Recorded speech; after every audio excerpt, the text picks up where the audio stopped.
যারা ফেসবুকে আছে তারা একটু কমেন্ট করো তো ঠিকঠাক মতো শুনতে পাচ্ছ কিনা। হ্যাঁ, ওকে, ঠিক আছে। জাস্ট 30 সেকেন্ড একটু ওয়েট করো।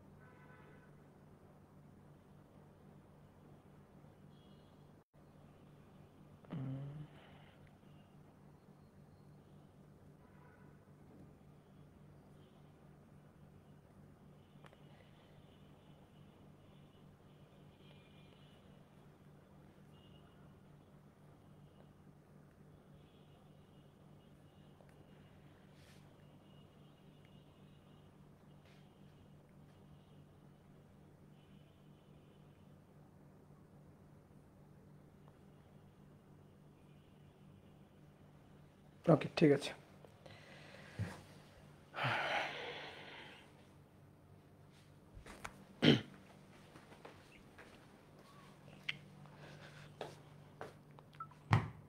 ওকে,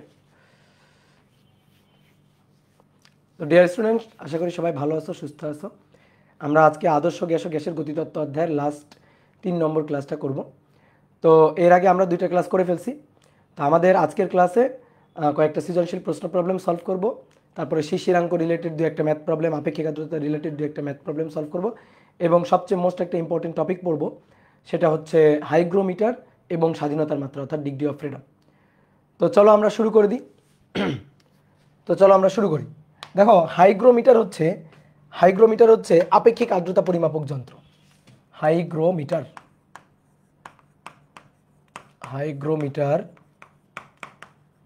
এটা হচ্ছে আপেক্ষিক আর্দ্রতা পরিমাপক যন্ত্র। আপেক্ষিক আর্দ্রতা পরিমাপ করতে গেলে হাইগ্রোমিটার লাগবে। হাইগ্রোমিটার 2টা থার্মোমিটার, এটা ছাড়া আর কিছুই না। 2টা থার্মোমিটার, ধরো একটা কাঠের পাটাতন, তো সেই কাঠের পাটাতন বা কাঠের কাঠামোর উপর 2টা থার্মোমিটার পাশাপাশি বসানো থাকবে, উলম্বভাবে পরস্পরের সাথে সমান্তরালে বসানো থাকবে। তো দেখো, এইটা মনে করো একটা কাঠের পাত, তো এর উপর আমরা 2টা থার্মোমিটার বসাবো। একটা থার্মোমিটার,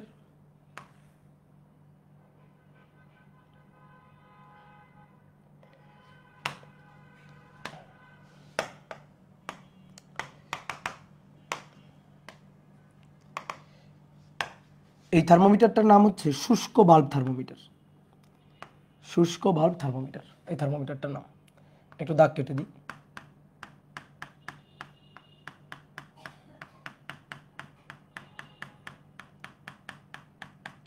ওকে, এরকম আরো একটা থার্মোমিটার পাশাপাশি বসানো থাকবে। কি রে?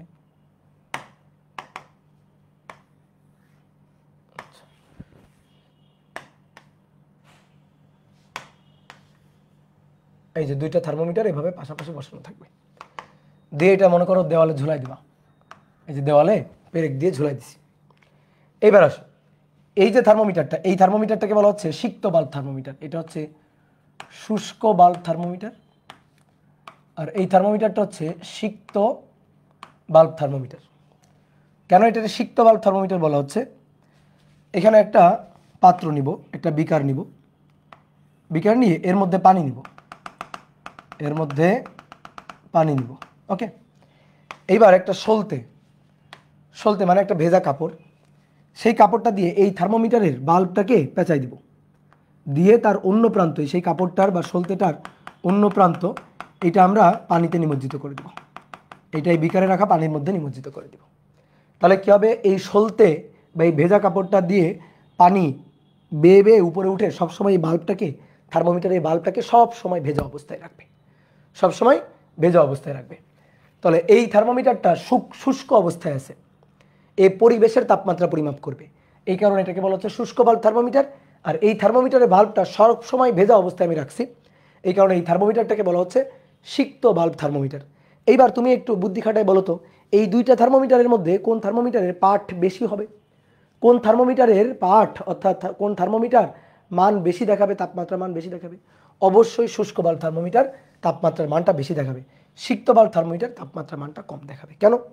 কারণ শুষ্ক বাল্ব থার্মোমিটার, এই শুষ্ক বাল্ব থার্মোমিটার এ পরিবেশের শুষ্ক বায়ুর তাপমাত্রা মাপতেছে। এই থার্মোমিটারের বাল্বের সংস্পর্শে আশেপাশে শুষ্ক পরিবেশের বায়ু আছে, তাহলে এ আসলে শুষ্ক বায়ু বা পরিবেশের তাপমাত্রা পরিমাপ করতেছে। এই কারণে এই থার্মোমিটারের পাঠ বেশি হবে, এই থার্মোমিটারের পাঠ বেশি হবে। এই থার্মোমিটারে পারদের স্তম্ভের যে প্রসারণটা সেইটা উপরে থাকবে। এবার আসো এই থার্মোমিটার বাল্বটা তো সবসময় ভেজা অবস্থায় আছে, তো সবসময় ভেজা অবস্থায় সিক্ত অবস্থায় আছে। তো সিক্ত অবস্থায় থাকলে এই থার্মোমিটারটা কি করবে? এই থার্মোমিটারটা তাপমাত্রা দেখাবে কম, তাহলে এই তাপমাত্রা কম দেখাবে। তাহলে এটা হচ্ছে θ2 ডিগ্রি সেলসিয়াস, ঠিক আছে? এই তাপমাত্রাটাকে আমরা বললাম θ2 ডিগ্রি সেলসিয়াস, আর এই থার্মোমিটারটাকে আমরা বললাম θ1 ডিগ্রি সেলসিয়াস। তাহলে দেখো ভাই, এই দুই থার্মোমিটারের তাপমাত্রার পার্থক্য হচ্ছে এইটা, দুই থার্মোমিটারের তাপমাত্রার ডিফারেন্স, তাপমাত্রার পার্থক্য হচ্ছে এইটা, এটা হচ্ছে তাপমাত্রার পার্থক্য। এবার আসো, এই হাইগ্রোমিটার যন্ত্রের সাহায্যে আমরা কোনো স্থানের আপেক্ষিক আর্দ্রতা খুব সহজে হিসাব নিকাশ করতে পারবো। তো কিভাবে আমরা আপেক্ষিক আর্দ্রতা বুঝতে পারবো? আপেক্ষিক আর্দ্রতা বেশি নাকি কম, বা আপেক্ষিক আর্দ্রতা 100% কিনা, তারপরে আবহাওয়ার পূর্বাভাস, বৃষ্টি হবে কিনা, ঝড় হবে কিনা, বায়ু শুষ্ক কিনা, বায়ু আর্দ্র কিনা, ভেজা কাপড় তাড়াতাড়ি শুকাবে কিনা, বা ভেজা কাপড় ধীরে শুকাবে কিনা, তো এই ব্যাপারগুলোর অ্যান্সার সব আমরা এখান থেকে দেখে দেখে দিতে পারবো। তো অনেকে বই থেকে এই হাইগ্রোমিটারে এই পার্টটুকু মুখস্থ করে। দেখো, মুখস্থ করার কিছু নাই, এগুলা পুরাটাই বোঝার, এবং এখানে বুঝে বুঝে খুব সহজে এমসিকিউ এর জন্য মনে রাখা যায়। এখান থেকে কিন্তু এমসিকিউ আসার সম্ভাবনা অনেক অনেক অনেক বেশি, ঠিক আছে? বোর্ড পরীক্ষা বলো বা এর পরবর্তীতে অ্যাডমিশন টেস্টে পরীক্ষা বলো, এখান থেকে কিন্তু বাংলা এমসিকিউ আসে যে দুই থার্মোমিটারের তাপমাত্রার পার্থক্য বেশি হলে আপেক্ষিক আর্দ্রতা বেশি নাকি কম, বৃষ্টি হওয়ার সম্ভাবনা আছে নাকি নাই, এরকম বহুত ধরনের মনে করো যে এমসিকিউ আসে, বিশেষ করে বহুপদী সমাপ্তি সূচক। তাহলে সেই এমসিকিউগুলোর অ্যান্সার আমরা এখান থেকে কিভাবে সহজে দিতে পারি দেখো। তো প্রথমে আসো, ধরো 1 নম্বর, ধরো এই দুই থার্মোমিটারের তাপমাত্রার পার্থক্য দেখলাম আমি বেশি, তা আমি দুই থার্মোমিটারের তাপমাত্রার পার্থক্য বেশি দেখলাম, দুই থার্মোমিটারের তাপমাত্রার পার্থক্য বেশি দেখলাম। আচ্ছা, যদি আমি এই দুই থার্মোমিটারের তাপমাত্রার পার্থক্য বেশি দেখি, দুই থার্মোমিটারের তাপমাত্রার পার্থক্য যদি বেশি দেখি, তার মানে কি? তার মানে বায়ু অনেক শুষ্ক বিধায় এই থার্মোমিটারের পাঠ অনেক বেশি, আর এটা তো ভেজা, তো এই থার্মোমিটারের পাঠ তো কমই হবে। তাহলে ডিফারেন্স অনেক বেশি, ডিফারেন্স বেশি মানে বায়ু বেশি শুষ্ক। তাহলে তাপমাত্রা পার্থক্য অনেক বেশি হলে বায়ু হবে শুষ্ক, বায়ু হবে শুষ্ক। তাহলে বায়ু যদি শুষ্ক হয় তাহলে আপেক্ষিক আর্দ্রতা কম নাকি বেশি? বায়ু শুষ্ক, সুতরাং আপেক্ষিক আর্দ্রতা কম, আপেক্ষিক আর্দ্রতা আর কম, বায়ু শুষ্ক মানে আপেক্ষিক আর্দ্রতা আর কম হবে। ওকে, এবার তারপরে চিন্তা করো তো, আপেক্ষিক আর্দ্রতা যদি কম হয়, সে আপেক্ষিক আর্দ্রতা কম, তো আপেক্ষিক আর্দ্রতা যদি কম হয় তাহলে সেই ক্ষেত্রে আপেক্ষিক আর্দ্রতা কম হলে সেই ক্ষেত্রে এই যে সলতে, এই যে ভেজা কাপড়টা, এই ভেজা কাপড় থেকে বাষ্পায়ন দ্রুত হবে, পানির বাষ্পায়ন দ্রুত হবে না ধীরে হবে? আচ্ছা, একটা ভেজা কাপড় তুমি যখন বাইরে নেড়ে দাও, ধরো শুকানোর জন্য ভেজা কাপড় নেড়ে দিছো, ওই ভেজা কাপড় থেকে পানি গায়েব হয়ে কোথায় যায়? পানি গায়েব হয়ে বাতাসে ঢোকে, অর্থাৎ ভেজা কাপড় থেকে পানি শুষে নেয় বাতাস। তো বাতাসে যদি জলীয় বাষ্প কমই হয়, বায়ু যদি শুষ্ক হয়, তাহলে ভেজা কাপড় থেকে পানি দ্রুত শুষে নিবে, ভেজা কাপড় থেকে পানি যদি দ্রুত শুষে নেয় তাহলে বাষ্পায়ন হবে দ্রুত, তাহলে পানির বাষ্পায়ন হবে, ভেজা কাপড় থেকে পানির বাষ্পায়ন হবে দ্রুত, পানির বাষ্পায়ন হবে দ্রুত। কি কথা বুঝলাম? ভেজা কাপড় থেকে পানির বাষ্পায়ন হবে দ্রুত। বৃষ্টি হওয়ার সম্ভাবনা আছে না? বায়ু তো শুষ্ক, বায়ু তো আর্দ্র না, বায়ু তো ভারী না, বায়ু শুষ্ক বায়ু, ঠিক আছে? শুষ্ক বায়ু, তাহলে যদি শুষ্ক বায়ু হয় তাহলে বৃষ্টি হওয়ার কোনো সম্ভাবনা নাই, বৃষ্টি হবার সম্ভাবনা নাই। বলো, এগুলোকে আমি মুখস্থ লিখছি নাকি বুঝে বুঝে লিখছি? বলো, সম্ভাবনা নাই। তাহলে সেম ভাবে এইবার আসো, পরের কোনো একদিন এসে আমি দেখলাম কি দুই থার্মোমিটারের তাপমাত্রার পার্থক্য কম। তো দুই থার্মোমিটারের তাপমাত্রা পার্থক্য কম মানে কি, এটা তো ভেজা অবস্থারই তাপমাত্রা মাপবে। তাহলে এই থার্মোমিটারের তাপমাত্রা নিচে নেমে গেছে।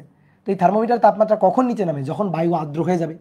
এই যে থার্মোমিটার, এই থার্মোমিটারের যে বাল্বটা আছে, এই বাল্বের সংস্পর্শে যে বাতাসটা আছে, সেই বাতাসে জলীয় বাষ্প আছে এবং বেশি জলীয় বাষ্প আছে। তাহলে বেশি জলীয় বাষ্প থাকলে এই থার্মোমিটারের বাল্বটা এটা এটা আশেপাশের ভেজা বায়ুর তাপমাত্রা মাপবে। তো ভেজা বায়ুর তাপমাত্রা শুষ্ক বায়ুর চেয়ে কম হবে। তাহলে এই থার্মোমিটারের পার্টটা কম হবে, আর যখনই পার্টটা কম হবে, ধরো পার্টটা কম, তখন পার্থক্যটা কমে আসবে। তাহলে পার্থক্য যদি কমে আসে, তাপমাত্রার পার্থক্য যদি কম হয়, তাপমাত্রার দুই থার্মোমিটারের তাপমাত্রার পার্থক্য কম। তো ভাইয়া দুই থার্মোমিটারের তাপমাত্রার পার্থক্য যদি কম হয়, তাহলে বায়ু হবে ভেজা আর্দ্র, বায়ু হবে আর্দ্র। এবার বায়ু যদি আর্দ্র হয়, তাহলে আপেক্ষিক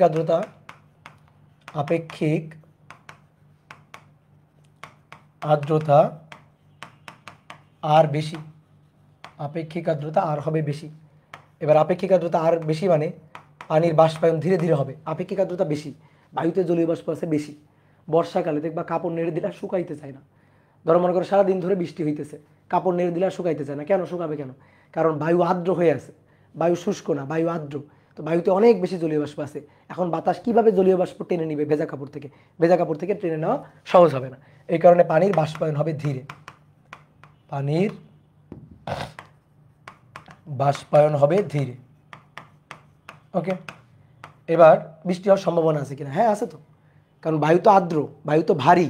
তাহলে বায়ু আর্দ্র বা ভারী হলে বৃষ্টি হওয়ার সম্ভাবনা আছে, বৃষ্টির সম্ভাবনা আছে, সম্ভাবনা আছে। কথা কি বুঝছো? ওকে, এইবার আসো 3 নম্বর। তুমি দেখলা একদিন এসে দেখলা যে দুই থার্মোমিটারের তাপমাত্রা পার্থক্য একেবারে শূন্য, অর্থাৎ এই থার্মোমিটার যে পাঠ দিছে এই থার্মোমিটারও সেই একই পাঠ দিছে।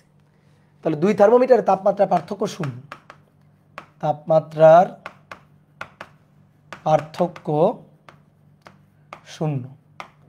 তাপমাত্রা পার্থক্য যদি শূন্য হয়, দুই থার্মোমিটারের তাপমাত্রা পার্থক্য যদি শূন্য হয়, তাহলে সেম তাপমাত্রা, এই থার্মোমিটারের তাপমাত্রাও যা, এই থার্মোমিটারেও তাই, সেম তাপমাত্রা।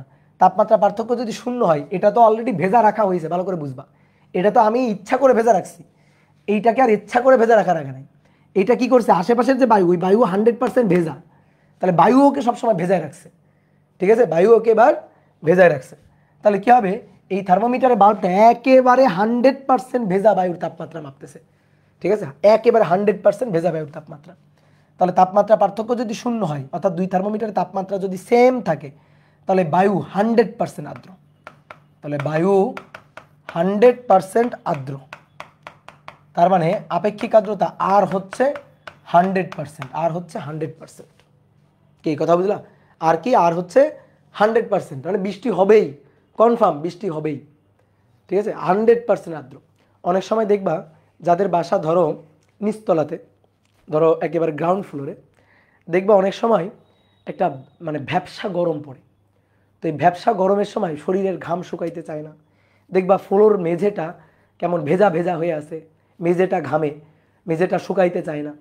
তারপরে শরীরের ঘাম শুকাইতে চায় না, একটা ভ্যাপসা গরম লাগে, মনে হয় ইস বৃষ্টি হয়ে গেলে ভালো হইতো, এরকম মনে হয় না? তো এইটাই হচ্ছে 100% আপেক্ষিক আর্দ্রতা। এই যে কেন কেন ফ্লোর ঘামে, কারণ বাতাসে, ধরো বাতাসে তো জলীয় বাষ্প আছে এবং বাতাস 100% আর্দ্র। তো 100% আর্দ্র যখন, তখন কি করবে, ফ্লোর টাইলস তো একটু তাপমাত্রা কম হয়, যখন বাতাস ওই টাইলসের সংস্পর্শে আসে, তখন ওই টাইলসের সংস্পর্শে আসলে তাপমাত্রা একটু কমে গিয়ে বাতাসে যে জলীয় বাষ্প আছে ওইটা ঘনীভূত হয়ে ওই ফোটা ফোটা ফোটা ফোটা পানিতে জমে। অনেক সময় দেখবা যে দেওয়ালে, অনেক সময় একটা রুম অনেক দিন ধরে বদ্ধ থাকলে দেওয়াল মনে করো ভেজা ভেজা স্যাঁতসেঁতে স্যাঁতসেঁতে হয়ে যায়।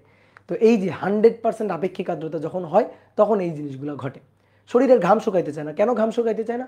কারণ ঘাম তো বাতাস টেনে নিবে, বাতাস শরীরের ঘাম তো টেনে নিবে, তো বাতাসই হচ্ছে 100% আর্দ্র। তো তখন আর কি এই যে ভ্যাপসা গরমটা পড়ে, শরীরের ঘাম শুকাইতে চায় না, অস্বস্তি লাগে। তো বায়ুতে জলীয় বাষ্পের পরিমাণ যত বাড়বে তত বেশি অস্বস্তি লাগবে, বায়ুতে জলীয় বাষ্পের পরিমাণ যত কমবে তত স্বস্তি লাগবে। এই কারণে শুষ্ক বায়ুতে স্বস্তি লাগে, কিন্তু যদি আর্দ্র বায়ু হয় তাহলে অস্বস্তি লাগে।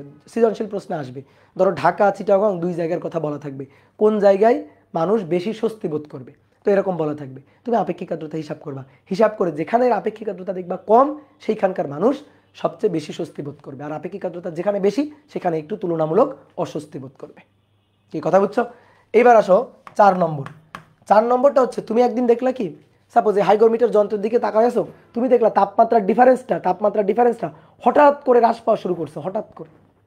যদি দেখো হঠাৎ করে হ্রাস পাওয়া শুরু করে, তার মানে একটু আগে বায়ু ছিল শুষ্ক, হঠাৎ করে আকাশ কালো মেঘে ভারী হয়ে গেছে, তারপরে বায়ু ভারী হয়ে গেছে, একটা মনে করো যে ঝড়ের একটা পূর্বাভাস, তো তখন দুই থার্মোমিটারের তাপমাত্রার পার্থক্য হঠাৎ করে হ্রাস পায়। তাহলে যখন এরকম হঠাৎ করে হ্রাস পাবে তখন এই ঝড় হওয়ার একটা সম্ভাবনা আছে। তাহলে তাপমাত্রার পার্থক্য হঠাৎ করে হ্রাস পেলে, তাপমাত্রার পার্থক্য হঠাৎ করে হ্রাস পেলে, হঠাৎ করে হ্রাস পেলে তখন কি হবে? ঝড় হওয়ার সম্ভাবনা আছে, ঝড়ের সম্ভাবনা। বৃষ্টি তো হবেই, সাথে ঝড় নিয়ে। তো এই ব্যাপারগুলো মাথায় রাখিও। হ্যাঁ, 2 মার্কের প্রশ্নের জন্য, ইভেন এমসিকিউর জন্য কিন্তু আসে। ওকে, এবার এই হাইগ্রোমিটার যন্ত্রের সাহায্যে আমরা চাইলে কোন স্থানের শিশিরাঙ্ক বের করতে পারি। এই সূত্রটা আমাদের দরকার, এর প্রমাণটা আমাদের লাগবে না। শিশিরাঙ্ক হচ্ছে থিটা, এই শিশিরাঙ্ক থিটা হবে θ1 - g θ1 - θ2, θ1 - g θ1 - θ2, এইটা হচ্ছে শিশিরাঙ্ক। যেখানে θ1 হচ্ছে শুষ্ক বাল্বের তাপমাত্রা, যেখানে θ2 হচ্ছে সিক্ত বাল্ব থার্মোমিটারের তাপমাত্রা, জি হচ্ছে গ্লেসিয়ারের উৎপাদক। জি কি? জি হচ্ছে গ্লেসিয়ারের উৎপাদক, গ্লেসিয়ারের উৎপাদক। এটা একটা ধ্রুবক, কিন্তু গ্লেসিয়ারের উৎপাদকের মানটা বায়ুর তাপমাত্রার উপর নির্ভর করে। তাহলে এটা বায়ুর তাপমাত্রার উপর। বলো তো বায়ুর তাপমাত্রা কোনটা? বায়ুর তাপমাত্রা কোনটা? বায়ুর তাপমাত্রা হচ্ছে θ1। তাহলে বায়ুর তাপমাত্রার উপর নির্ভর করে, বায়ুর তাপমাত্রা হচ্ছে θ1 এর উপর নির্ভর করে। ঠিক আছে, ওকে। তো চলো আমরা শুরু করি। এবার আমরা 2-1টা ম্যাথ প্রবলেম দেখব। হাইগ্রোমিটার হয়ে গেল, এবার 2-1টা ম্যাথ প্রবলেম দেখব। তো আসো 1 নম্বর বলা হচ্ছে 8 degree Celsius, 9 degree Celsius, 25 degree Celsius ও 26 ডিগ্রি সেলসিয়াস, 26 ডিগ্রি সেলসিয়াস। আচ্ছা 8 আর 10 দাও, সরি। তাপমাত্রায় সম্পৃক্ত জলীয় বাষ্পচাপ যথাক্রমে, সম্পৃক্ত জলীয় বাষ্পচাপ, সম্পৃক্ত জলীয় বাষ্পচাপ যথাক্রমে 4.2, 4.8,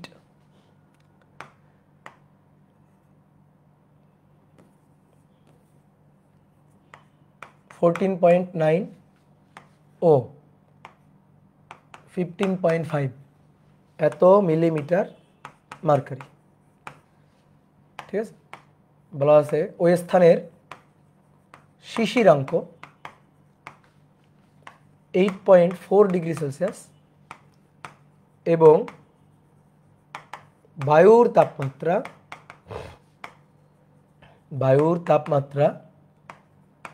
25.3 ডিগ্রি সেলসিয়াস। তাহলে আপেক্ষিক আর্দ্রতা আর কত বের করতে হবে?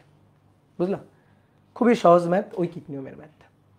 আপেক্ষিক আর্দ্রতা আর, এটা সমান সমান লিখো না আগে, শিশিরাঙ্কে সম্পৃক্ত জলীয় বাষ্পচাপ বায়ুর তাপমাত্রায় সম্পৃক্ত জলীয় বাষ্পচাপ গুণ হচ্ছে 100%। এই হচ্ছে সূত্র, এটা হচ্ছে আর। শিশিরাঙ্কে সম্পৃক্ত জলীয় বাষ্পচাপ ছোট হাতের এফ, বায়ুর তাপমাত্রায় সম্পৃক্ত জলীয় বাষ্পচাপ বড় হাতের এফ গুণ হচ্ছে 100%। ভাই শিশিরাঙ্কে সম্পৃক্ত জলীয় বাষ্পচাপ মানে 8.4 ডিগ্রি সেলসিয়াসে চাপ কত সেটা লাগবে। বড় হাতের এফ হচ্ছে 25.3 ডিগ্রি সেলসিয়াসে চাপ কত সেটা আমাদের লাগবে। তো দেখো এই তাপমাত্রায় সম্পৃক্ত জলীয় বাষ্পের চাপ দেওয়া নাই, আছে উদ্দীপকে নাই। এই তাপমাত্রায় 25.3 ডিগ্রি সেলসিয়াস তাপমাত্রায় সম্পৃক্ত জলীয় বাষ্প চাপ দেওয়া আছে নাই। তাহলে আমাদের এই দুইটা তাপমাত্রায় সম্পৃক্ত জলীয় বাষ্প চাপ দরকার। এই তাপমাত্রা আর এই তাপমাত্রায় সম্পৃক্ত জলীয় বাষ্প চাপ দরকার, দেওয়া নাই। তো কি করব? ঐকিক নিয়ম করব। দেখো কি করব, ঐকিক নিয়ম করব। যেমন কিভাবে ঐকিক নিয়ম করব, বোর্ড পরীক্ষা আসলে কিভাবে লিখতে হবে, 10 আর 8 পার্থক্য কত? 2। তাহলে 10 - 8 বা 2 ডিগ্রি সেলসিয়াস তাপমাত্রা পরিবর্তনে বা তাপমাত্রা বৃদ্ধিতে সম্পৃক্ত জলীয় বাষ্প চাপ বৃদ্ধি, সম্পৃক্ত জলীয় বাষ্প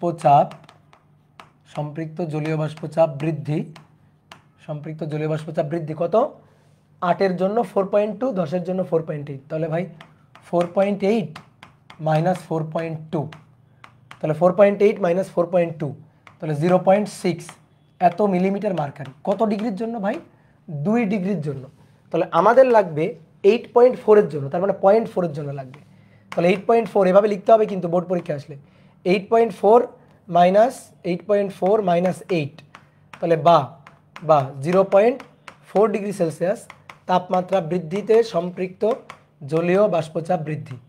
তাহলে 2 ডিগ্রির জন্য এত, 1 ডিগ্রির জন্য 0.6 ডিভাইডেড বাই 2, 1 ডিগ্রির জন্য।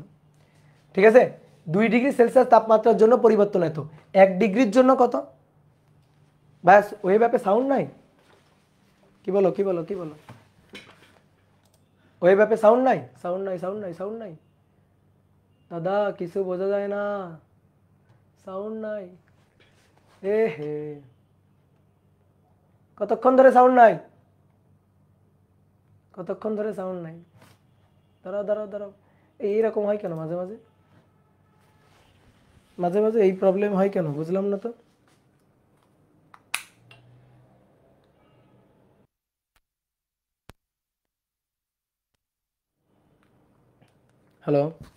হ্যালো, মাঝে হঠাৎ করে এই প্রবলেম হয় কেন বুঝলাম না। এই দাঁড়াও, থামো, এত মেসেজ দিও না। পাইছি তোমাদের।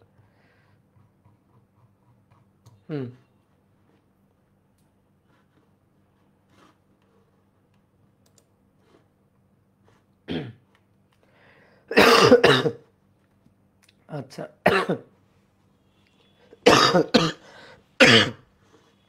ফেসবুকে ঠিকঠাক ছিল।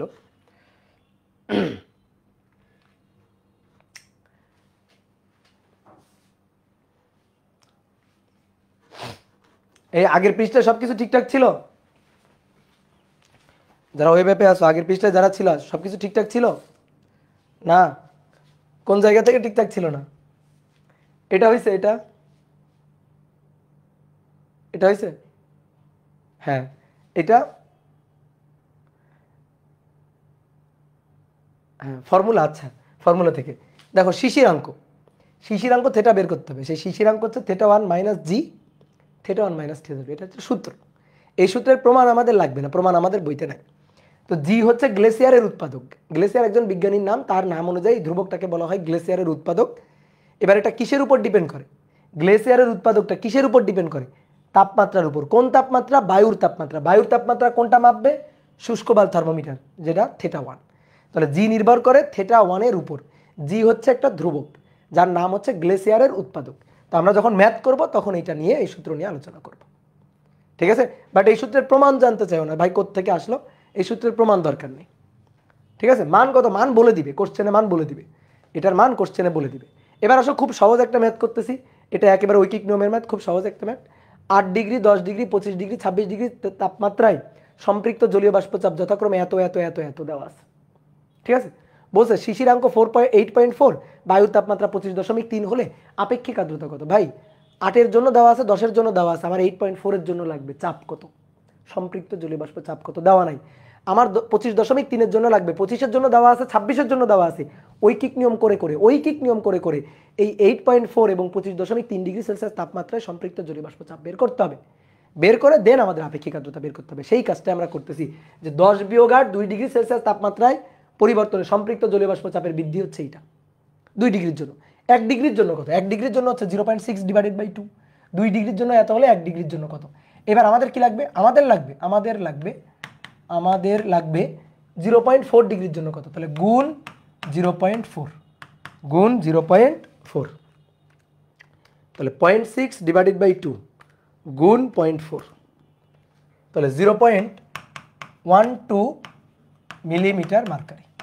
0.12 মিলিমিটার মার্কারি। এইবার আসো ভাই, আমার লাগবে শিশিরাঙ্ক। তো শিশিরাঙ্ক 8.4 ডিগ্রি সেলসিয়াস তাপমাত্রায় চাপ, তাহলে 8.4 ডিগ্রি সেলসিয়াস তাপমাত্রায় সম্পৃক্ত জলীয় বাষ্প চাপ ছোট হাতের এফ। ঠিক আছে, বাংলা কথা লিখবা, সম্পৃক্ত জলীয় বাষ্প চাপ ছোট হাতের এফ। 8 এর জন্য কত? 8 এর জন্য ছিল 4.2, তাহলে এর সাথে 4.2 এর সাথে 0.4 এর জন্য যোগ হবে, তো 0.4 এর জন্য এতটুকু, এইটুকু যোগ হবে, তাহলে 0.12 এত মিলিমিটার মার্কারি যোগ হবে। তাহলে 4.2 প্লাস 0.12, তাহলে 4.32 মিলিমিটার মার্কারি, 4.32 মিলিমিটার মার্কারি। কি কথা বুঝছো? ক্লিয়ার? 8.4 থেকে 8 বিয়োগ করবেন কেন? বিয়োগ করবেন কেন? ওই যে 0.4 আমি কেমনে পাইলাম সেটা বোঝানোর জন্য দেখাইলাম আর কি। 0.4 আমার কেন দরকার? কারণ আমার তো 8.4 এর জন্য লাগবে, তা আমার তো 8 এর জন্য আছে, 8 এর জন্য জানা আছে, আমার তো 8.4 এর জন্য জানা নেই, তাহলে পার্থক্য কত? 0.4, সেই পার্থক্যের জন্য কতটুকু সেটা আমরা বের করলাম। কি কথা বুঝছো? সেইটা আবার বের করলাম। তাহলে এই হচ্ছে আমাদের ছোট হাতের এফ। সেম ভাবে দেখো, ভালো করে বোঝো, যারা এইটুকু বুঝো নেই আবার বুঝো। 25.3 ডিগ্রি সেলসিয়াস তাপমাত্রায় সম্পৃক্ত জলীয় বাষ্প চাপ কত লাগবে? ভাই ঐকিক নিয়ম, আমাদের 25-এর জন্য দেওয়া আছে 14.9, 26-এর জন্য দেওয়া আছে 15.5, 25-এর জন্য দেওয়া আছে, 26-এর জন্য দেওয়া আছে 25.3 লাগবে। তাহলে দেখো তো আমরা ঐকিক নিয়মের মতো করে আবার লিখতে পারি না যে 26 বিয়োগ 25 তাহলে কত? 1 ডিগ্রি। তাহলে বা 1 ডিগ্রি সেলসিয়াস তাপমাত্রার বৃদ্ধিতে সম্পৃক্ত জলীয় বাষ্পচাপ বৃদ্ধি, সম্পৃক্ত জলীয় বাষ্পচাপ বৃদ্ধি, সম্পৃক্ত জলীয় বাষ্পচাপ বৃদ্ধি কত? কত? 15.5 থেকে 14.9 বিয়োগ, তাহলে 15.5 বিয়োগ 14.9, তাহলে 15.5 বিয়োগ 14.9, তাহলে 0.6 মিলিমিটার মার্কারি।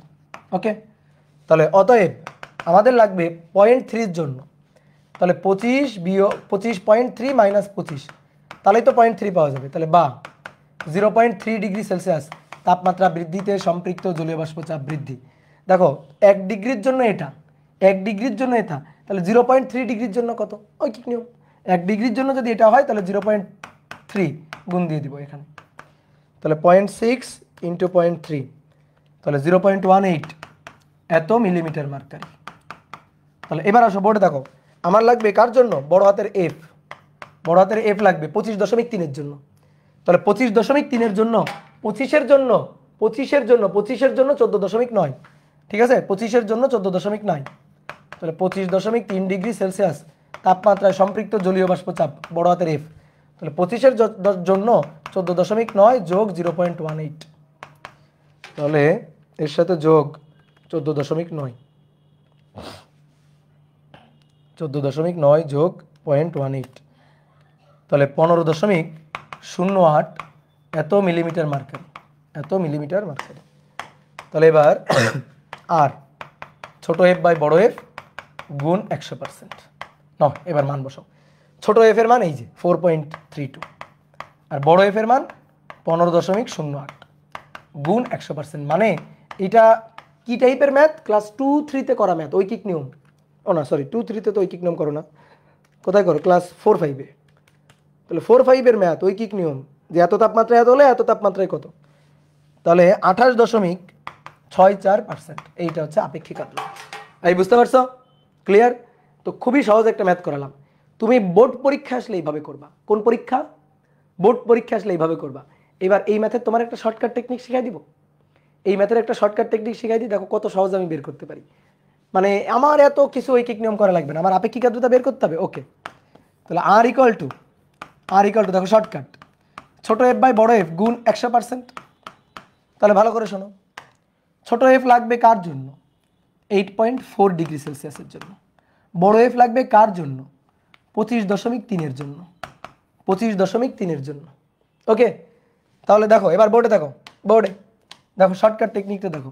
তুমি কি করবে? এরকম বড় করে একটা দাগ দিবা, দাগ দেওয়ার পরে দেখো উপরে লাগবে, ভালো করে শোনো তারপরে লিখবা, উপরে লাগবে 8.4 এর জন্য। তো 0.4 ছাড়ো, 0.4 বাদ দাও, আগে 8 এর জন্য কত সেটা বলো। 8 এর জন্য হচ্ছে 4.2, তাহলে 4.2 আগে লিখবা, লিখলা, লিখে একটা যোগ চিহ্ন দিবা, দিয়ে এরকম একটা দাগ দিবা, বুঝলা? এইবার আসো 8.4-এর আশেপাশের দুইটা বিন্দু, আশেপাশের দুইটা বিন্দু 8.4-এর, তো 8.4-এর আশেপাশের দুইটা বিন্দু হচ্ছে 8 আর 10, আশেপাশের দুইটা বিন্দু কত? 8 আর 10। তাহলে 8-এর জন্য এত, 10-এর জন্য এত, 8-এর জন্য এত, 10-এর জন্য এত।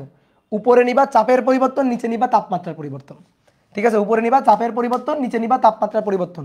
8.4-এর জন্য লাগবে, তাহলে 8.4-এর আশেপাশে দুই বিন্দু, তাহলে উপরে চাপের পরিবর্তন 4.8 মাইনাস 4.2, নিচে তাপমাত্রা পরিবর্তন 10 বিয়োগ 8, ঠিক আছে? মানে এইভাবে চিন্তা করতে পারো, ধরো এটা এক্স, এটা এক্স, ঠিক আছে? এটা এক্স, x1 x2, এটা y1 y2, তাহলে কোটি দ্বয়ের অন্তর বাই ভুজ দ্বয়ের অন্তর আর কি, কোটি দ্বয়ের অন্তর বাই ভুজ দ্বয়ের অন্তর নিবা।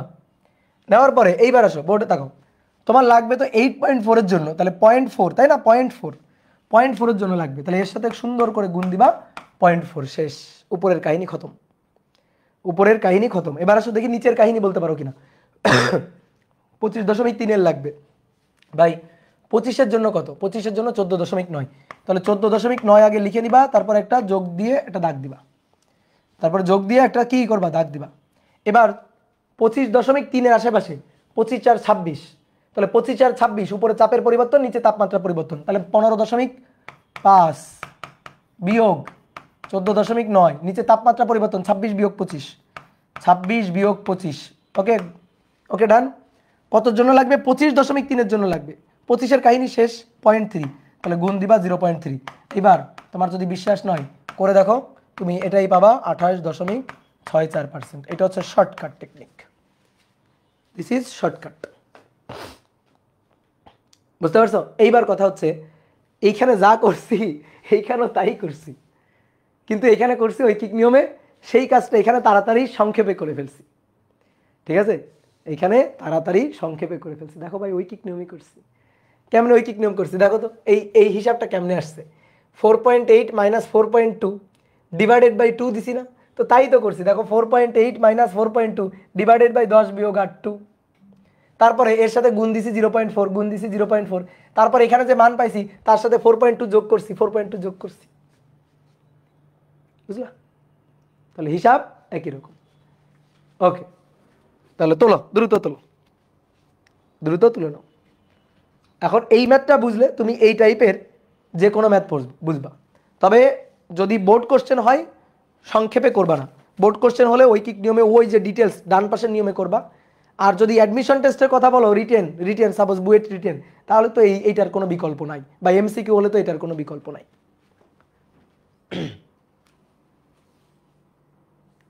কি ক্লিয়ার? ওকে, এবার বোর্ডে দেখো, এবার 2 নম্বর যে ম্যাথটা, এটা বলতেছে শুষ্ক বাল্বের তাপমাত্রা, শুষ্ক বাল্ব থার্মোমিটারের তাপমাত্রা 30 ডিগ্রি সেলসিয়াস, সিক্ত বাল্ব থার্মোমিটারের তাপমাত্রা, সিক্ত বাল্ব থার্মোমিটারের তাপমাত্রা 28 ডিগ্রি সেলসিয়াস, ঠিক আছে? এবার দুটো ছক দেওয়া আছে, এখানে একটা ছক দেওয়া আছে, এই ছকে দেওয়া আছে তাপমাত্রা বনাম গ্লেসিয়ারের উৎপাদক জি। এই যে তোমার ম্যাথ করার সময় দেওয়া থাকবে গ্লেসিয়ারের উৎপাদক, তো গ্লেসিয়ারের উৎপাদক দেওয়া আছে 29 ডিগ্রি সেলসিয়াস তাপমাত্রায় 1.66, আর 31 ডিগ্রি সেলসিয়াস তাপমাত্রায় 1.64। তাপমাত্রা যদি বাড়ে গ্লেসিয়ারের উৎপাদক কমে, এটা তোমার কোশ্চেনে উদ্দীপকে দেওয়া আছে ভাই। আর একটা জিনিস তোমার দেওয়া আছে, আর একটা ছক দেওয়া আছে, এই ছক হচ্ছে তাপমাত্রা বনাম চাপ ডিগ্রি সেলসিয়াস, আর সেই তাপমাত্রায় সম্পৃক্ত জলীয় বাষ্পের চাপ দেওয়া আছে।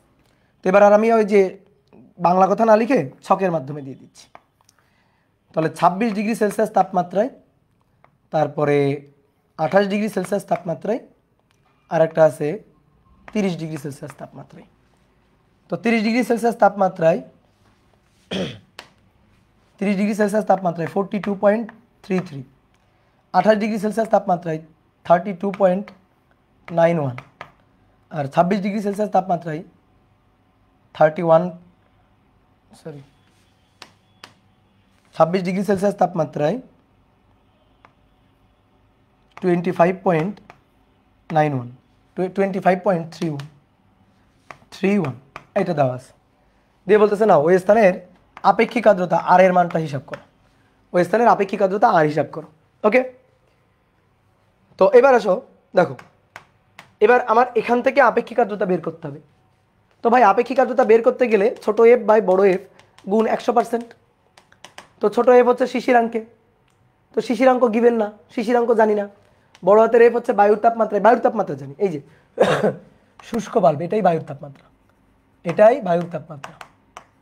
বায়ুর তাপমাত্রা শুষ্ক বাল্বের তাপমাত্রাটাই বায়ুর তাপমাত্রা তাহলে বায়ুর তাপমাত্রা হচ্ছে 30 ডিগ্রি সেলসিয়াস এটা জানি এবং 30 ডিগ্রি সেলসিয়াস তাপমাত্রায় চাপ কত এটা জানি তাহলে এটা ভাই আমাদের বড় হাতের এফ বুঝলা তাহলে এখন আমাদের দরকার ছোট হাতের এফ না হলে আমরা আপেক্ষিক আর্দ্রতা বের করতে পারছি না এখন ছোট হাতের এফ জানার জন্য শিশিরাঙ্ক লাগবে এই কোশ্চেন কিন্তু সৃজনশীল প্রশ্নের জন্য ভেরি ভেরি ইম্পর্টেন্ট তাহলে প্রথম কাজ হচ্ছে আমার আগে শিশিরাঙ্ক বের করা তো শিশিরাঙ্ক কিভাবে বের করব দেখো দেখো দেখো শিশিরাঙ্ক কিভাবে বের করব ঐকিক নিয়ম নাকি শিশিরাঙ্ক বের করার সূত্র θ1 মাইনাস জি θ1 মাইনাস জি θ1 মাইনাস θ2 θ1 কোনটা এই যে 30 ডিগ্রি সেলসিয়াস তাপমাত্রা এটা হচ্ছে θ1 28 ডিগ্রি সেলসিয়াস তাপমাত্রা এটা হচ্ছে θ2 তো এখানে মান বসাবো θ1 30 ডিগ্রি সেলসিয়াস তাপমাত্রা 30 বিয়োগ জি জি এর মান জানি না θ1 30 আর θ2 28 এই যে মানগুলো বসালাম জি লাগবে আমি কি বলছিলাম ভাই জি কার উপর ডিপেন্ড করে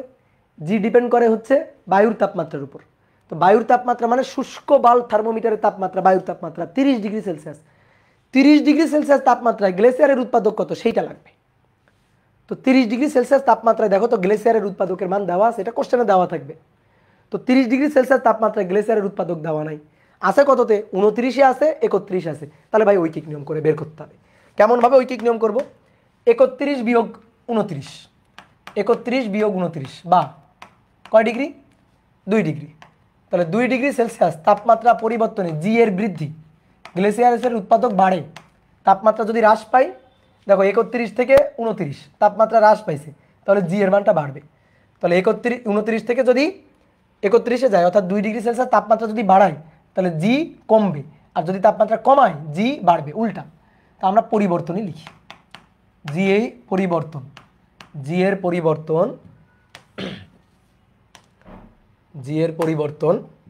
বলো জি এর পরিবর্তন কত 1.66 1.64 তাহলে 0.02 অতএব 1 ডিগ্রি সেলসিয়াস তাপমাত্রা পরিবর্তনে জি এর পরিবর্তন এটারে ভাগ দিব 2 দিয়ে তাহলে 0.02 ডিভাইডেড বাই 2 তাহলে 0.01 এত ডিগ্রি সেলসিয়াস সরি কি লিখলাম এত ডিগ্রি সেলসিয়াস না তাহলে 0.01 এটা হচ্ছে 1 ডিগ্রির জন্য তাহলে 1 ডিগ্রি তাপমাত্রা চেঞ্জ করবা এই চেঞ্জ হবে বাড়াইলে কমবে কমলে বাড়বে উল্টা সম্পর্ক কিন্তু দেখো দেখো তাপমাত্রা বাড়লে তাপমাত্রা বাড়ছে নিচের দিকে আর জি দেখো কমছে উল্টা সম্পর্ক ঠিক আছে জি কমছে তাপমাত্রা বাড়ছে জি কমছে এই যে কমছে এটা বাড়ছে তাপমাত্রা বাড়ছে তাহলে মাথায় রাখবা আমার লাগবে কতর জন্য আমার লাগবে 30-এর জন্য তাহলে 30 ডিগ্রি সেলসিয়াসে জি তাহলে 30 ডিগ্রি সেলসিয়াসে 29-এ কত ছিল 1.66 তাহলে জি 29-এ এত তাহলে 1 ডিগ্রিতে কমবে এত ঠিক আছে অথবা এভাবেও করা যায় 31-এ কত ছিল 1.64 তাহলে 1.64 ছিল 31-এ তো 1 ডিগ্রির জন্য এতটুকু 1 ডিগ্রি বাড়াইলে এতটুকু কমবে ঠিক আছে আর 1 ডিগ্রি কমাইলে এতটুকু বাড়বে তো তুমি এখানে 31-এর জন্য নিছো তাহলে তাপমাত্রা 30-এ লাগবে তো তাপমাত্রা কি হয়েছে কমে গেছে তাহলে জি বেড়ে যাবে যোগ 0.1 এখন যেটা দিয়েই করো না কেন 1.65 এবার দেখো এত কিছু করার দরকারই নেই এত কিছু করাই লাগে না 29-এ এত 31-এ এত দেখো 29 31 মাঝখানের সংখ্যাটা কত 30 1.66 1.64 মাঝখানের সংখ্যাটা কত 1.65 চালাকি ঠিক আছে তো দেওয়াই আছে বলতে গেলে তো বোর্ড পরীক্ষায় কিভাবে করবে এটা আমি দেখালাম অ্যাডমিশন টেস্টে আসলে তুমি মান নিয়ে বসাই দিলা বুঝে ঠিক আছে অ্যাডমিশন টেস্টে কেউ তোমার জিজ্ঞাবে না তুমি কেমনে বের করছো কিন্তু বোর্ড পরীক্ষায় এগুলো দেখাই দেবে না হলে কিন্তু বিপদ না হলে কিন্তু নাম্বার কেটে দিবে 1-2 মার্ক কেটে দিবে তখনই বুঝবা বিপদ তাহলে 1.65 30 বিয়োগ 28, 30 বিয়োগ 28, তাহলে 26.7 এত ডিগ্রি সেলসিয়াস। ভাই আমার 26-এ জানা আছে, 28-এ জানা আছে, 26.7-এ জানা নেই, তাহলে চট করে ঐকিক নিয়ম করে ফেলো, বোর্ডেই তাকাবে না, ঠিক আছে, আমার আগেই বের করে ফেলো। তাহলে 28 বিয়োগ 26 বা 2 ডিগ্রি সেলসিয়াস তাপমাত্রা পরিবর্তনে সম্পৃক্ত জলীয় বাষ্পচাপের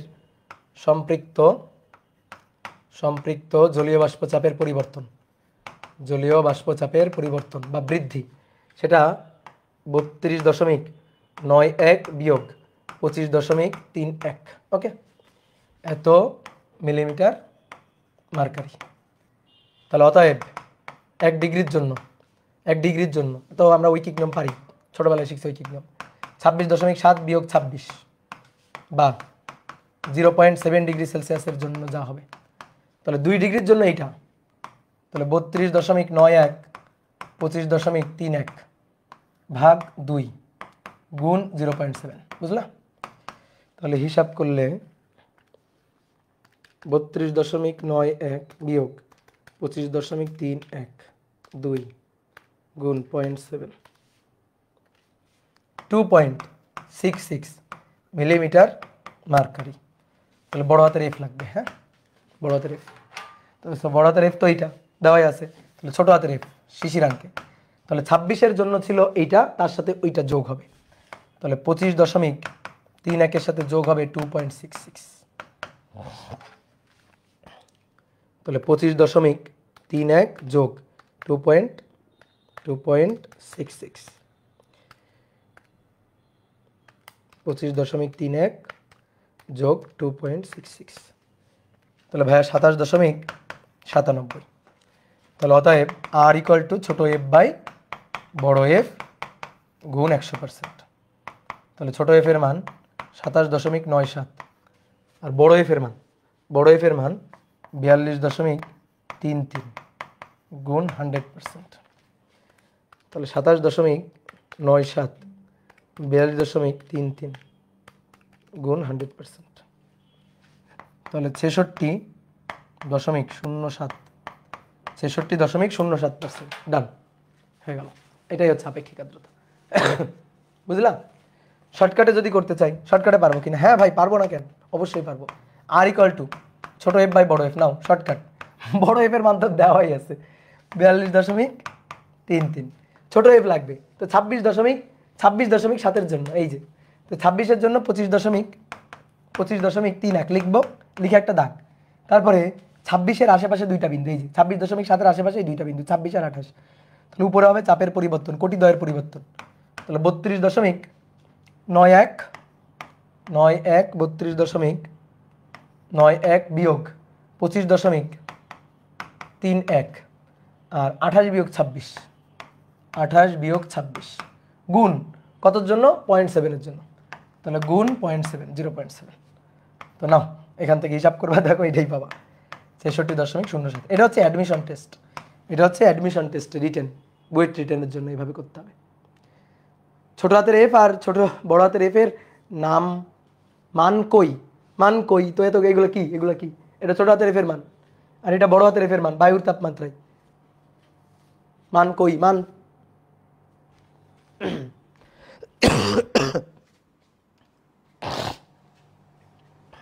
বুঝতে পারছো?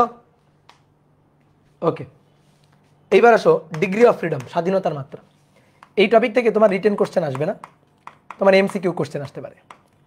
স্বাধীনতার মাত্রা, ডিগ্রি অফ ফ্রিডম কাকে বলে? স্বাধীনতার মাত্রা, ডিগ্রি অফ ফ্রিডম, ঠিক আছে? কোনো গতিশীল বস্তুর অবস্থা, গতির অবস্থা অর্থাৎ স্টেট, এই স্টেট বোঝানোর জন্য, গতিশীল বস্তুর অবস্থা বা স্টেট আর কি, এটা প্রকাশ করার জন্য, বোঝানোর জন্য আমরা যে কয়টা স্বাধীন চলরাশি ব্যবহার করি তাকেই বলা হয় ডিগ্রি অফ ফ্রিডম বা স্বাধীনতার মাত্রা। তাহলে কোনো গতিশীল বস্তুর অবস্থা প্রকাশের জন্য, কোনো গতিশীল বস্তুর গতির অবস্থা মানে স্টেট বা অবস্থান বা অবস্থান বোঝানোর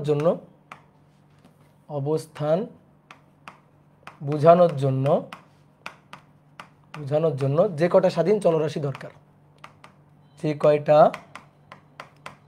স্বাধীন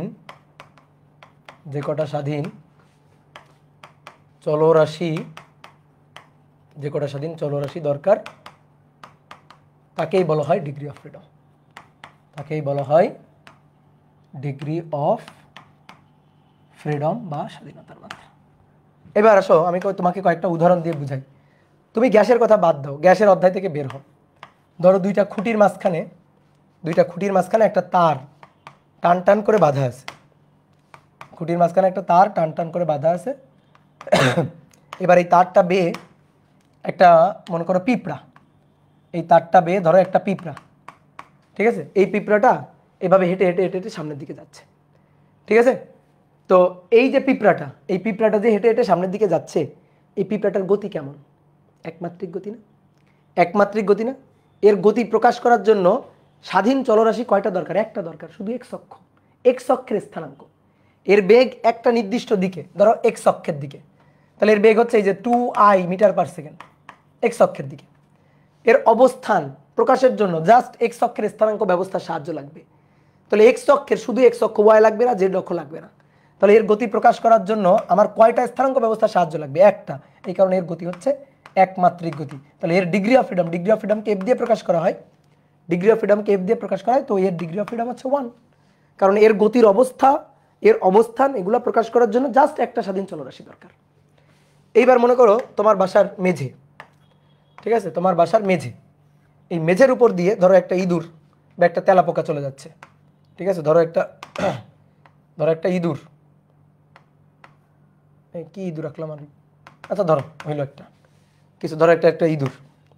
এবারে ইঁদুরটা ধরো এই মেঝের উপর দিয়ে গতিশীল। তাহলে এর গতি প্রকাশ করার জন্য যদি এটা মূল বিন্দু হয় 0 0 ধরি, তাহলে এটা দেখো এক্স অক্ষ আর এটা হচ্ছে ওয়াই অক্ষ, একটা দ্বিমাত্রিক ক্ষেত্র। তাহলে এর অবস্থান প্রকাশ করার জন্য শুধু এক্স অক্ষের সাহায্য নিলে হবে না, অবস্থান প্রকাশ করার জন্য এক্স অক্ষ ওয়াই অক্ষ এই দুইটা অক্ষের স্থানাঙ্ক ব্যবস্থার সাহায্য নেওয়া লাগবে। তাহলে এক্স অক্ষ ওয়াই অক্ষ এই দুইটা অক্ষের স্থানাঙ্ক ব্যবস্থার সাহায্য নিতে হচ্ছে। তাহলে এর গতি কয় মাত্রিক গতি? দ্বিমাত্রিক গতি। এর গতিটা দ্বিমাত্রিক গতি, ঠিক আছে? তাহলে দ্বিমাত্রিক গতি এফ হচ্ছে 2। এবার মনে করো একটা প্রজাপতি উঠতেছে বা একটা মৌমাছি উঠতেছে, উড়ে বেড়াচ্ছে। তাহলে তার গতি হচ্ছে ত্রিমাত্রিক গতি। ধরো এটা তোমার ঘর, ঠিক আছে? এটা হচ্ছে ঘর। তো এইখানে মনে করো একটা মৌমাছি বসে আছে বা একটা প্রজাপতি বসে আছে। তাহলে এর গতি বা অবস্থান প্রকাশ করার জন্য কয়টা স্থানাঙ্ক ব্যবস্থার সাহায্য লাগবে? ঠিক আছে, 3টা। এক্স অক্ষ, ওয়াই অক্ষ, এই যে জেড অক্ষ। তাহলে এর গতিটা হবে ত্রিমাত্রিক গতি। তাহলে এর গতি প্রকাশ করার জন্য 3টা স্থানাঙ্ক ব্যবস্থার সাহায্য দরকার। তাহলে ত্রিমাত্রিক গতির জন্য ডিগ্রি অফ ফ্রিডম এফ হবে 3। তাহলে এই হচ্ছে ডিগ্রি অফ ফ্রিডম, এটাই হচ্ছে ডিগ্রি অফ ফ্রিডম। এইবার আসো আমরা গ্যাসের ক্ষেত্রে ডিগ্রি অফ ফ্রিডম বুঝতে চাই। মোটামুটি ডিগ্রি অফ ফ্রিডম কিন্তু আমি বুঝে গেছি কি জিনিস, আসলে কি জিনিস সেটা কিন্তু আমাদের বোঝা হয়ে গেছে। এবার গ্যাসের ক্ষেত্রে ডিগ্রি অফ ফ্রিডম। তো গ্যাসের ক্ষেত্রে ডিগ্রি অফ ফ্রিডমটা কেমন হয়? গ্যাস কয় ধরনের? গ্যাস একমাত্রিক, দ্বিমাত্রিক, ত্রিমাত্রিক গ্যাস হয়, মানে এক পারমাণবিক, দ্বিপারমাণবিক, ত্রিপারমাণবিক, বহুপারমাণবিক গ্যাস। তো আমরা নর্মালি গ্যাসকে 3 ভাগে ভাগ করব, এক পারমাণবিক, দ্বিপারমাণবিক, বহুপারমাণবিক। এক পারমাণবিক, দ্বিপারমাণবিক আর বহুপারমাণবিক। তো তুমি দেখো প্রথমে আসো এক পারমাণবিক গ্যাস। তো এক পারমাণবিক গ্যাসের ডিগ্রি অফ ফ্রিডম আমরা হিসাব করতে চাই।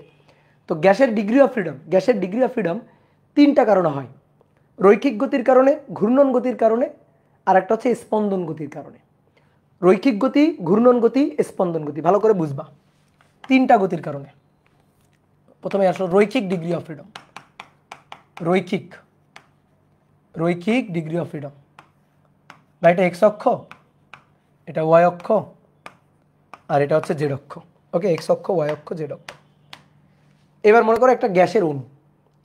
তো একটা গ্যাসের অণু ধরো এভাবে গঠিত, ধরো দ্বিপারমাণবিক গ্যাসের একটা অণু।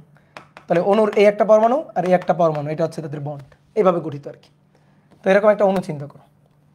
তো এই অণুটা এক্স অক্ষ বরাবর গতিশীল হতে পারে। ধরো এখানে একটা অণু আছে, এই যে, অথবা তুমি এক পারমাণবিক একটা পরমাণু দিয়ে একটা অণু গঠিত, এরকমও চিন্তা করতে পারো। একটা পরমাণু দিয়ে একটা অণু গঠিত, এরকমও তুমি ভাবতে পারো। মানে তোমার যেটা খুশি সেটা ইচ্ছা তুমি ভাবতে পারো। তাহলে দেখো এইটা হচ্ছে একটা গ্যাসের অণু। এবার এই গ্যাসের অণুটা বলো এক্স অক্ষ বরাবর দৌড় দিতে পারে না? পারে। তাহলে তার এক্স অক্ষ বরাবর বেগের উপাংশ থাকতে পারে। ওয়াই অক্ষ বরাবর দৌড় দিতে পারে না? তাহলে ওয়াই অক্ষ বরাবর বেগের উপাংশ থাকতে পারে। জেড অক্ষ বরাবর দৌড় দিতে পারে না?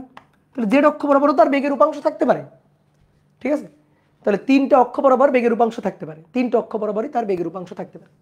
তাহলে তিনটা অক্ষ বরাবর বেগের উপাংশ থাকার কারণে এর যদি আমি গতিশক্তি হিসাব করি, গতিশক্তি যদি হিসাব করি, তাহলে তিনটা অক্ষ বরাবর গতিশক্তি, দেখো তিনটা অক্ষ বরাবর, এক্স অক্ষ বরাবর গতিশক্তি EK1, ধরো EK1, তাহলে এটা হবে half M V X square, EK2 half M V Y square, EK3 half M V Z square. বলো কয়টা অক্ষ বরাবর? তিনটা অক্ষ বরাবর হিসাব নিকাশ। তাহলে এক্স অক্ষের দিক, ওয়াই অক্ষের দিক, জেড অক্ষের দিক, তিন দিক বরাবর তার বেগের উপাংশ থাকতে পারে। তাহলে এই অণুটা তিন দিক বরাবরই দৌড় দিতে পারে, তার বেগের উপাংশ তিন দিক বরাবরই থাকতে পারে, তাই না? একটা অণু, একটা মৌমাছি, একটা প্রজাপতি যেভাবে উড়ে বেড়াচ্ছে, একটা গ্যাসের অণু তো সেইভাবে উড়ে বেড়ায়। তাহলে সেই অণুর তিন ধরনের বেগের উপাংশ থাকতে পারে না, ত্রিমাত্রিক বেগ হতে পারে। তাহলে এই কারণে ত্রিমাত্রিক বেগের কারণে দেখো তিন অক্ষ বরাবর গতিশক্তি থাকবে, এই কারণে তার ডিগ্রি অফ ফ্রিডম এফ হবে 3। এই যে এফ হবে 3।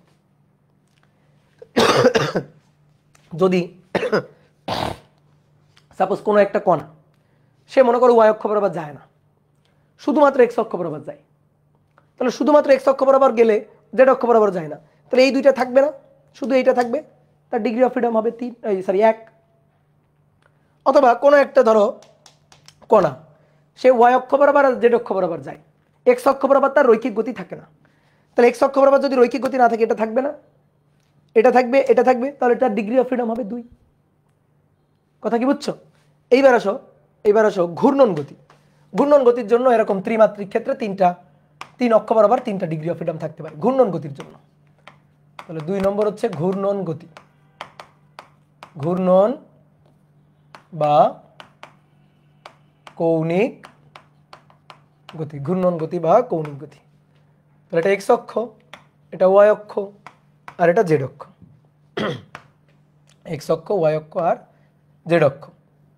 এই যে এইটা হচ্ছে গ্যাসের অণু। তাহলে গ্যাসের অণু, এই অণুটা ওয়াই অক্ষের চারপাশে ঘুরতে পারে। ঠিক আছে, চিন্তা করো, এইটা হচ্ছে মনে করো অনন্ত জলিল, এটা অনন্ত জলিলের নায়িকা, দুইজন হাত ধরে ওয়াই অক্ষের চারপাশে ঘুরতে পারে, এক্স অক্ষের চারপাশে ঘুরতে পারে, জেড অক্ষের চারপাশে ঘুরতে পারে। তাহলে এই যে এক্স অক্ষের চারপাশে ঘুরতে পারে ঘূর্ণন গতি, ওয়াই অক্ষের চারপাশে ঘুরতে পারে ঘূর্ণন গতি, জেড অক্ষের চারপাশে ঘুরতে পারে ঘূর্ণন গতি। তাহলে ঘূর্ণন গতির জন্য এর কৌণিক গতিশক্তি 3 অক্ষ বরাবর। তাহলে EK1 half I omega X square, বুঝছো? EK2 half I omega Y square, EK3 half I omega Z square. এবার মনে করো যে কোনো একটা কণা এভাবে, মনে করো যে দুইটা কণা এভাবে হাত ধরে ঘুরবে, তো ওয়াই অক্ষের চারপাশে ঘুরে না, শুধু এক্স অক্ষ আর জেড অক্ষের চারপাশে ঘুরে। ওকে, তাহলে তার কৌণিক গতির জন্য ডিগ্রি অফ ফ্রিডম হবে 2, তাই না? ধরো ঘোরেই না, সাপোজ ঘোরেই না, ঘুরতেই পারে না, কোনো অক্ষের সাপেক্ষে ঘুরতে পারে না, তাহলে তার ঘূর্ণন বা কৌণিক গতির ডিগ্রি অফ ফ্রিডম 0। তাহলে এর ক্ষেত্রে তিনটা বরাবর থাকার কারণে ডিগ্রি অফ ফ্রিডম হচ্ছে 3। ঠিক ক্লিয়ার? এবার আরো 3টা ডিগ্রি অফ ফ্রিডম আছে, এটা হচ্ছে স্পন্দন গতির জন্য। 3 নম্বর স্পন্দন গতি, স্পন্দন গতি এক্স অক্ষ, ওয়াই অক্ষ এবং জেড অক্ষ। ধরো দুইটা কণা, দুইটা বল, সাপোজ দুইটা বলকে এরকম একটা স্প্রিং দিয়ে যুক্ত করছে, তাহলে এইভাবে তারা স্পন্দিত হতে পারে না।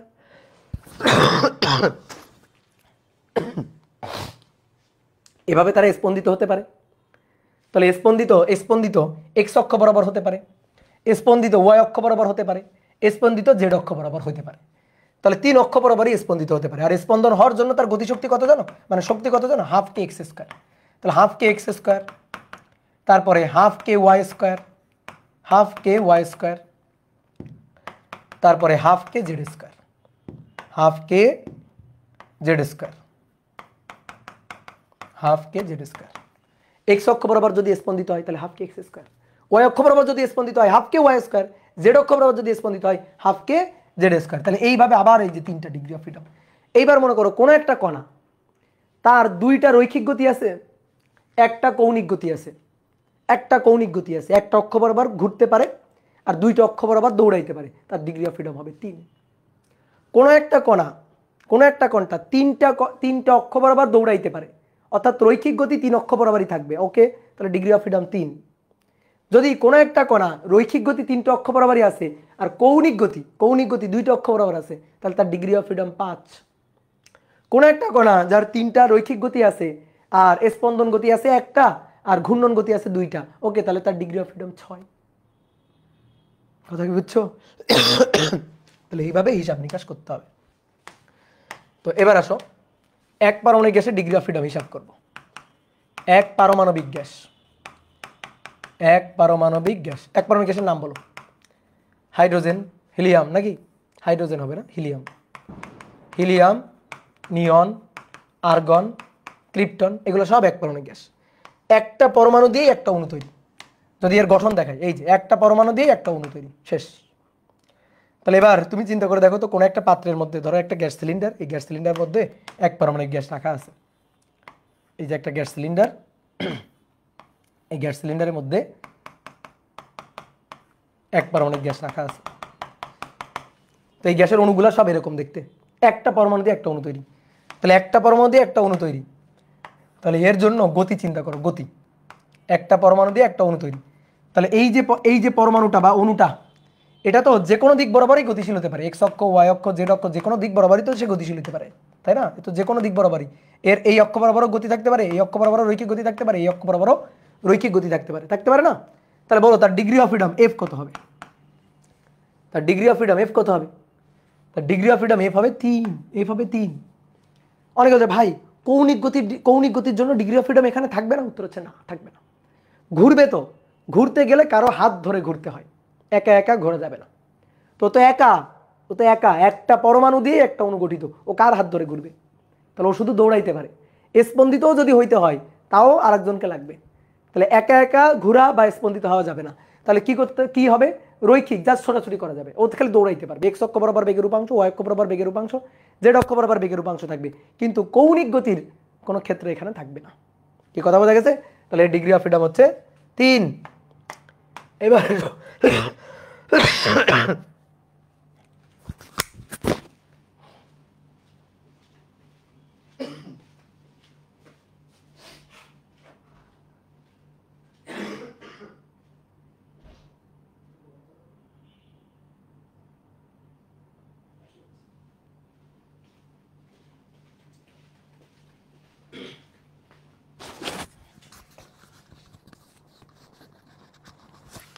এবার 2 নম্বর হচ্ছে ধরো দ্বিপারমাণবিক গ্যাস।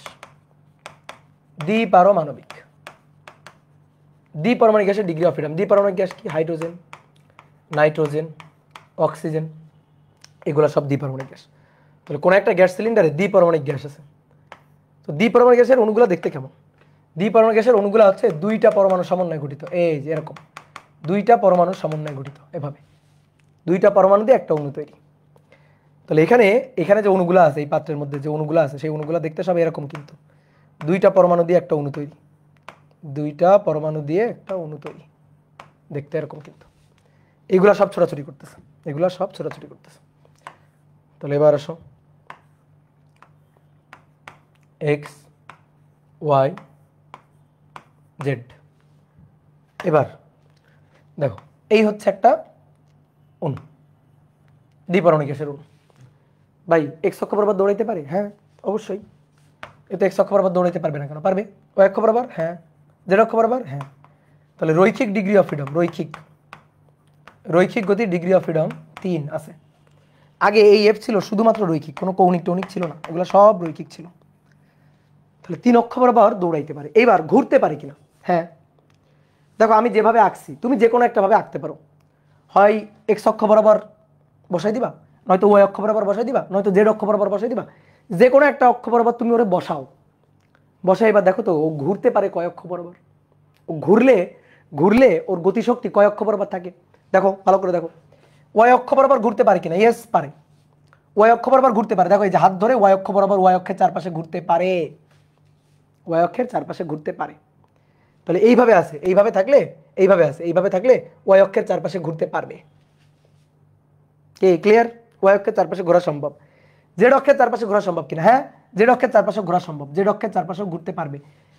কোন অক্ষের চারপাশে ঘুরতে পারবে না? দেখো জেড অক্ষের চারপাশে ঘুরলে এরকম হয়ে যাবে, এই যে এই যেটা এইভাবে আঁকা হয়েছে এটা আসলে জেড অক্ষের জন্য এইভাবে না, তাহলে জেড অক্ষের চারপাশে ঘুরতে পারবে। কোন অক্ষের চারপাশে ঘুরতে পারবে না? এক্স অক্ষের চারপাশে ঘোরা যাবে না, ঘুরলে জড়তার ভ্রামক থাকবে না। ঠিক আছে, এক্স অক্ষের চারপাশে ঘুরলে জড়তার ভ্রামক থাকবে না। কেন? যদি এইভাবে ঘুরে দেখো, এই বরাবর বসানো আছে না, তো তুমি দেখো তো এক্স অক্ষের সাপেক্ষে জড়তার ভ্রামক কত, বের করো তো দেখি। 0। কেন? কারণ এর দূরত্ব এক্স অক্ষের সাপেক্ষে দূরত্ব কত? 0। এক্স অক্ষের সাপেক্ষে দূরত্ব কত? 0। তাহলে এক্স অক্ষের চারপাশে ঘুরলে তার জড়তার ভ্রামক হবে 0। সুতরাং হাফ আই ওমেগা স্কয়ার, তো আই তো নেই, তাহলে কোনো গতিশক্তি থাকবে না। তাহলে কৌণিক গতিশক্তি থাকবে। দেখো ওয়াই অক্ষের চারপাশে তার ঘুরলে এই যে দূরত্ব আছে, ওয়াই অক্ষের চারপাশে ঘুরলে দূরত্ব আছে, দূরত্ব থাকলে জড়তার ভ্রামক থাকবে। তাহলে E Y half I omega Y square থাকবে। তারপরে E Z half I omega Z square, এটাও থাকবে। দেখো জেড অক্ষের চারপাশে ঘুরবে, এই যে জেড অক্ষ থেকে এই কোণাটার দূরত্ব এটা, এই কোণাটা তখন এখানে থাকবে আর কি, জেড অক্ষ থেকে এই কোণাটার দূরত্ব এটা। তাহলে জেড অক্ষের চারপাশে ঘুরলেও তার জড়তার ভ্রামক থাকবে। কিন্তু কিন্তু e x half I omega x square, এই আই 0 হয়ে যাবে, এটা থাকবে না, এটা বাদ। তাহলে বলো কয়টা থাকলো? একটা, দুইটা। তাহলে কৌণিক গতির ডিগ্রি অফ ফ্রিডম কত? 2। তাহলে টোটাল মোট স্বাধীনতার মাত্রা, তাহলে মোট ডিগ্রি অফ ফ্রিডম এফ 5। তো দ্বিপরমাণিক গ্যাসের ডিগ্রি অফ ফ্রিডম হচ্ছে 5। বুঝতে পারছো? দ্বিপরমাণিক গ্যাসের ডিগ্রি অফ ফ্রিডম। এইভাবে বিভিন্ন গ্যাসের ডিগ্রি অফ ফ্রিডম হিসাব করা যায়, এভাবে বিভিন্ন গ্যাসের ডিগ্রি অফ ফ্রিডম হিসাব করা যায়। এবার তোমাকে একটা শর্টকাট টেকনিক শেখাই, অনেক সময় এমসিকিউ এর জন্য কাজে লাগবে। ডিগ্রি অফ ফ্রিডম বের করার জন্য উপায় হচ্ছে F equal to 3x minus Y. F equal to 3x minus Y. ঠান্ডা লাগছে। দেখো এই এক্স এর পরিচয় হচ্ছে কতগুলো কণা দিয়ে গঠিত, কতগুলো কণা দিয়ে গঠিত। আর এই ওয়াই এর পরিচয় হচ্ছে অন্বয় বা সম্পর্ক, অন্বয় বা সম্পর্ক বা বন্ধন, বন্ধন এগুলো। ঠিক আছে, তাহলে এটা হচ্ছে কতগুলো কণা দিয়ে গঠিত, আর ওয়াই হচ্ছে অন্বয় বা সম্পর্ক বা বন্ধন। এটা দিয়ে আমরা ডিগ্রি অফ ফ্রিডম হিসাব করতে পারবো। তার সাথে কয়েকটা ডিগ্রি অফ ফ্রিডম হিসাব করি, যেমন ধরো 1 নম্বর, ধরো হিলিয়াম, আর্গন, ক্রিপ্টন, নিয়ন, এগুলোর জন্য যদি হিসাব করি তো কয়টা কণা দিয়ে গঠিত? একটা। তাহলে এক্স এর মান কত? এক্স এর মান 1। ওয়াই এর মান কত? ওয়াই এর মান 0, কারণ এর সাথে তো কারো কোনো বন্ধন নেই। তাহলে F equal to degree of freedom F equal to 3x minus Y, তো মান বসাও। 3 ইন্টু এক্স এর মান 1 মাইনাস 0, 3 ডিগ্রি অফ ফ্রিডম 3, এই যে চলে আসলো। তারপরে আসো 2 নম্বর, হাইড্রোজেন, অক্সিজেন, নাইট্রোজেন, এগুলোর জন্য। তাহলে হাইড্রোজেন, অক্সিজেন, নাইট্রোজেন সবগুলোর বন্ধন কিন্তু এরকম দেখতে। ঠিক আছে, আমি যদি সাপোজ হাইড্রোজেনের বন্ধন দেখি, হাইড্রোজেনের বন্ধন, তাহলে হাইড্রোজেনের বন্ধন এই। ঠিক আছে, হাইড্রোজেনের বন্ধন। তারপরে অক্সিজেনের যদি বন্ধন দেখায়, অক্সিজেনের দ্বিবন্ধন, নাইট্রোজেনের ত্রিবন্ধন, তাই না? নাইট্রোজেনের ত্রিবন্ধন, এই না বন্ধনগুলো। তাহলে এবার আসো এফ 3x মাইনাস ওয়াই, তাহলে 3 ইন্টু এক্স কয়টা কণা দিয়ে গঠিত? দুইটা কণা দিয়ে গঠিত, 2 বিয়োগ অন্বয় বা সম্পর্ক, অন্বয় বা সম্পর্ক কয়টা? একটা। অনেকে ভাবো না দুইটা, দুইটা ভাবিও না, দুইটা তিনটা ভাবিও না, এটা কিন্তু একটাই বন্ধন। ঠিক আছে, এটা দ্বিবন্ধন, এটা ত্রিবন্ধন, কিন্তু বন্ধন কয়টা, সম্পর্ক কয়টা? এন এর সাথে এন এর সম্পর্ক একটা। তাহলে সম্পর্ক একটা 1, তাহলে 3 দুগুণে 6 বিয়োগ 1 5, দেখো তো মিলে গেছে না? ওই ঠিক আছে। তারপরে ধরো 3 নম্বর, তোমার বলা হলো O3 এর ডিগ্রি অফ ফ্রিডম হিসাব করো, ওজোন। তাহলে O3 তার বন্ধন কেমন? ও ও ও, এই না বন্ধন। তাহলে এর ডিগ্রি অফ ফ্রিডম হিসাব করবো এফ 3x মাইনাস ওয়াই, তাহলে 3 ইন্টু 3 মাইনাস 3, তাহলে 3 3 9 বিয়োগ 3 6, 3 3 9 বিয়োগ 3 6। তিনটা বন্ধন, 1 2 3, তিনটা বন্ধন, তিনটা সম্পর্ক। ঠিক আছে, তিনটা সম্পর্ক, তিনটা কণা দিয়ে গঠিত। একজন বলছে বিয়োগ 2, কেন 2 কেন হবে? তিনটা সম্পর্ক, একটা দুইটা তিনটা, এই ও এর সাথে ও এর একটা সম্পর্ক, এই ও এর সাথে ও এর একটা সম্পর্ক, এই ও এর সাথে ও এর একটা সম্পর্ক। ঠিক আছে?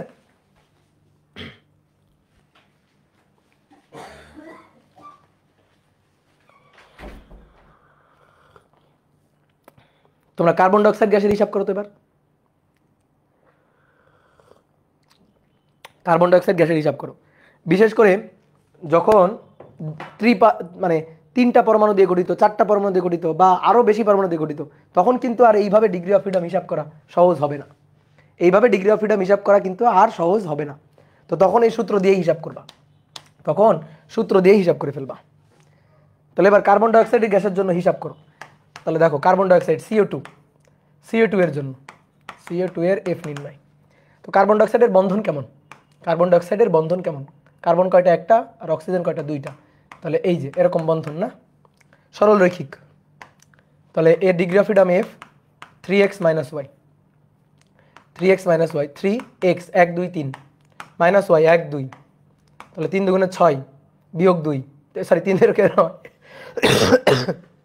বিয়োগ 2 7, 7। কি কথা বলছো? ডিগ্রি অফ ফ্রিডম কত আছে? 7। এইবার শোনো, কার্বন ডাইঅক্সাইডের ডিগ্রি অফ ফ্রিডম হচ্ছে 6, ঠিক আছে? হিসাব করে আসে 7, কিন্তু হওয়ার কথা 5। বুঝলা? CO2 এর ডিগ্রি অফ ফ্রিডম বই হিসাবে, বই অনুযায়ী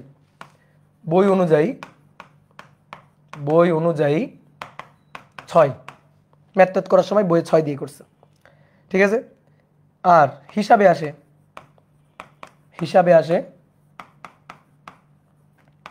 7, কিন্তু আসলে হওয়া উচিত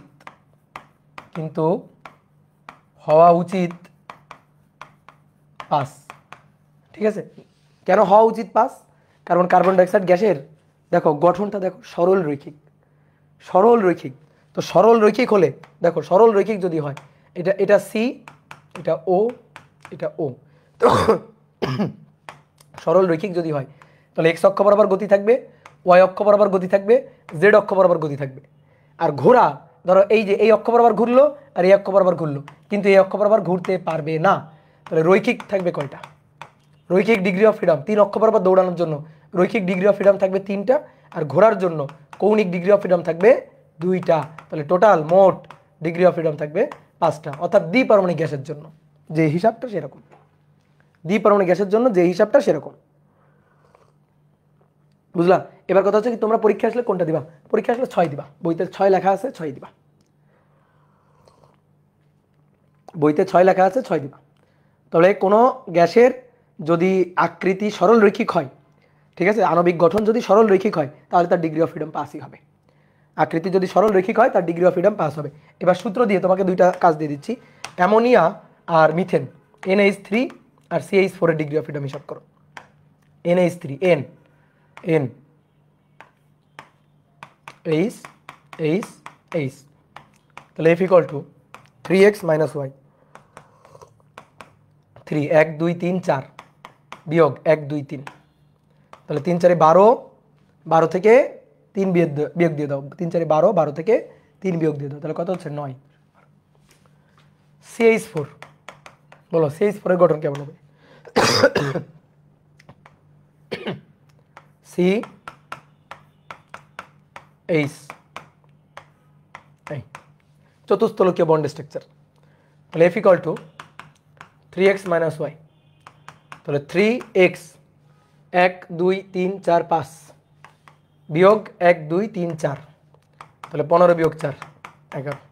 তাহলে যখন বিশেষ করে পরমাণুর সংখ্যা অনেকগুলো থাকবে, তখন যদি ডিগ্রি অফ ফ্রিডম হিসাব করতে বলে, তাহলে কিন্তু এইভাবে সূত্র দিয়ে হিসাব করা লাগবে।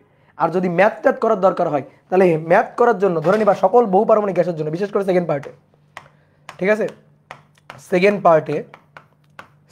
পার্টে ম্যাথ করার জন্য সকল বহুপারমাণবিক গ্যাসের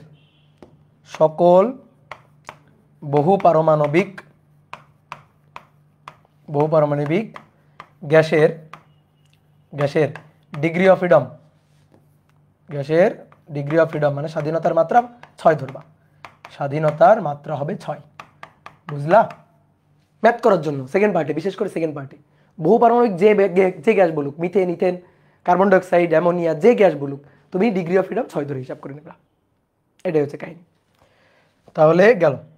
ওকে, তাহলে ডিগ্রি অফ ফ্রিডম এই পার্টটাই আমাদের পড়তে বাকি ছিল। তাহলে ডিগ্রি অফ ফ্রিডম এই পার্টটা আমরা পড়ে ফেললাম। এবার আসো কয়েকটা ম্যাথ প্রবলেম সলভ করবো আমরা। কয়েকটা ম্যাথ প্রবলেম সলভ করবো। লিখো, তোমার রুমের এসি 50 ডিগ্রি সেলসিয়াস তাপমাত্রার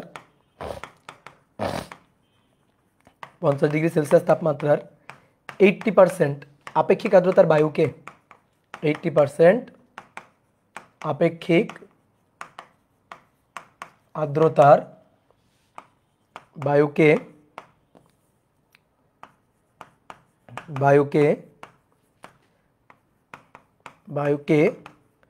টেনে নিয়ে 20 ডিগ্রি সেলসিয়াস তাপমাত্রার 50% 20 ডিগ্রি সেলসিয়াস তাপমাত্রার 50% আপেক্ষিক আর্দ্রতার বায়ুতে রূপান্তরিত করে। আর্দ্রতার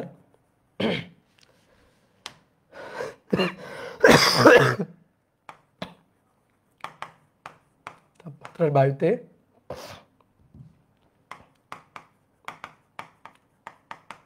রূপান্তরিত করে।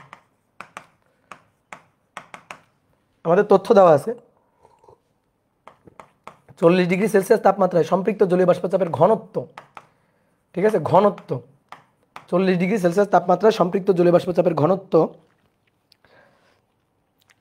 4.5 গ্রাম পার মিটার কিউব। আর 20 ডিগ্রি সেলসিয়াস তাপমাত্রায় ঘনত্ব ধরো 1.7 গ্রাম পার মিটার কিউব। ঠিক আছে, তাহলে বলা হচ্ছে একক আয়তনে ঘনীভূত জলীয় বাষ্পের পরিমাণ, একক আয়তনে ঘনীভূত জলীয় বাষ্প, একক আয়তনে ঘনীভূত জলীয় বাষ্প কত বের করো। চলো,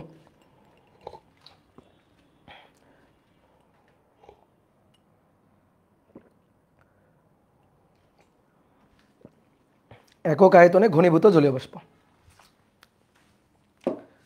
দেখো ভাই, খুব সহজ ম্যাথ। এই যে রুমে এসি ছাড়া থাকলে কি কাজ হয়, রুমের এসি কি কাজ করে? ধরো এটা হচ্ছে এসি, এই যে এটা হচ্ছে এসি,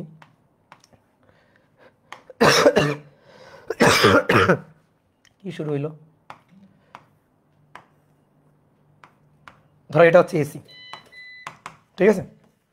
এইবার শোনো, দেখো এসি কি করতেছে, 50 ডিগ্রি সেলসিয়াস তাপমাত্রার 80% আপেক্ষিক আর্দ্রতার বায়ুকে টেনে নিচ্ছে, টেনে নিয়ে 20 ডিগ্রি সেলসিয়াস তাপমাত্রার 20 ডিগ্রি সেলসিয়াস তাপমাত্রার 50% আপেক্ষিক আর্দ্রতার বায়ুতে পরিণত করতেছে। তাহলে 50 ডিগ্রি সেলসিয়াস তাপমাত্রায় 80% আপেক্ষিক আর্দ্রতার জলীয় বাষ্প টেনে নিয়ে 20 ডিগ্রি সেলসিয়াস তাপমাত্রার 50% জলীয় বাষ্পে পরিণত করতেছে। তাহলে এখানে অনেক সময় আমরা দেখি না এসিতে কি হয়, এসির যে পাইপ থাকে সেই পাইপ দিয়ে ফোটায় ফোটায় পানি পড়ে না বাইরে, এই পানিটা আসে কোত্থেকে? এই পানিটা হচ্ছে বাতাসের যে জলীয় বাষ্প আছে, সেই জলীয় বাষ্প যখন তুমি ওই যে তাপমাত্রা 80% আপেক্ষিক আর্দ্রতা 80% থেকে 50%-এ তাপমাত্রা 50 থেকে 20 ডিগ্রি সেলসিয়াসে নিয়ে যাচ্ছি, তখন ঘনীভূত হয়। ওই ঘনীভূত হয়ে জলীয় বাষ্প ঘনীভূত হয়ে ওই যে জলীয় বাষ্পটা পাইপ দিয়ে পানি হয়ে বের হয়ে যায়। তো দেখো কেমনে, 50 ডিগ্রি সেলসিয়াস তাপমাত্রায় 50 ডিগ্রি সেলসিয়াস, আচ্ছা সরি, এইখানে 50 হবে, এখানে 50 হবে, এখানে 40 দিয়ে ফেলছি, সরি, এখানে 50 হবে। তাহলে 50 ডিগ্রি সেলসিয়াস তাপমাত্রায়, দেখো 50 ডিগ্রি সেলসিয়াস তাপমাত্রায় ঘনত্ব, এবার ঘনত্ব দেওয়া আছে, থাকুক কোনো সমস্যা নেই। তাহলে ঘনত্ব হচ্ছে রো, এটাকে বললাম রো নট। তাহলে রো নট হচ্ছে 4.5 এত গ্রাম পার মিটার কিউব, এটা হচ্ছে ঘনত্ব রো নট 50 ডিগ্রি সেলসিয়াস তাপমাত্রায়। তাহলে 50 ডিগ্রি সেলসিয়াস তাপমাত্রায় এইটা তার ধারণ ক্ষমতা, তাহলে এই 50 ডিগ্রি সেলসিয়াস তাপমাত্রায় বায়ুর ঘনত্ব কত সেইটা আমি বের করতে চাই, that is rho one. 20 degree Celsius তাপমাত্রায় ধারণ ক্ষমতা, 20 ডিগ্রি সেলসিয়াস তাপমাত্রায় সম্পৃক্ত জলীয় বাষ্প চাপের ঘনত্ব rho not 1.7 gram per metre cube, 1.7 gram per metre cube. Okay, তাহলে এই ক্ষেত্রে আমরা রো টু এটা বের করতে চাই। তাহলে এটা তার ধারণ ক্ষমতা 20 ডিগ্রি সেলসিয়াস তাপমাত্রা, তাহলে দেখতে হবে 20 ডিগ্রি সেলসিয়াস তাপমাত্রা সে কতটুকু খাইছে, কতটুকু খাবার আছে, আর 50 ডিগ্রি সেলসিয়াস তাপমাত্রায় কতটুকু খাবার আছে। তাহলে এটাকে রো ওয়ান বললাম, এটাকে রো টু বললাম। তাহলে R equal to rho one by rho not গুণ 100%। এবার মান বসাই দিব, আর এর মান 0.80, রো ওয়ানের মানটা বের করতে চাই। রো নট 4.5 গুণ 100%, 100% তো এই পাশে বসাইছি। তাহলে এখান থেকে রো ওয়ানটা পাবো, যে রো ওয়ান, এই রো ওয়ান হচ্ছে 0.80 গুণ 4.5। সবসময় উদাহরণের কথাটা মাথায় রাখবা। তাহলে 3.6 এত গ্রাম পার মিটার কিউব। তাহলে এইটাই হচ্ছে বাতাসের জলীয় বাষ্পের ঘনত্ব। 50 ডিগ্রি সেলসিয়াস তাপমাত্রায় ঘনত্ব, এটা সর্বোচ্চ ধারণ ক্ষমতা, এটা খাইতে পারে, এটা খাইছে, এটা আছে তার পেটে। তাহলে 50 ডিগ্রি সেলসিয়াস তাপমাত্রায় তার পেটে এইটুকু জলীয় বাষ্প আছে, তার জলীয় বাষ্পের ঘনত্ব হচ্ছে এইটা। তাহলে দেখি তো এসি কি করতেছে, এটাকে তাপমাত্রা 20 ডিগ্রি সেলসিয়াসে নামাই নিয়ে আসতেছে এবং আপেক্ষিক আর্দ্রতা করে দিচ্ছে 50%। তাহলে তো দেখি এবার কত, R equal to rho two by rho not গুণ 100%।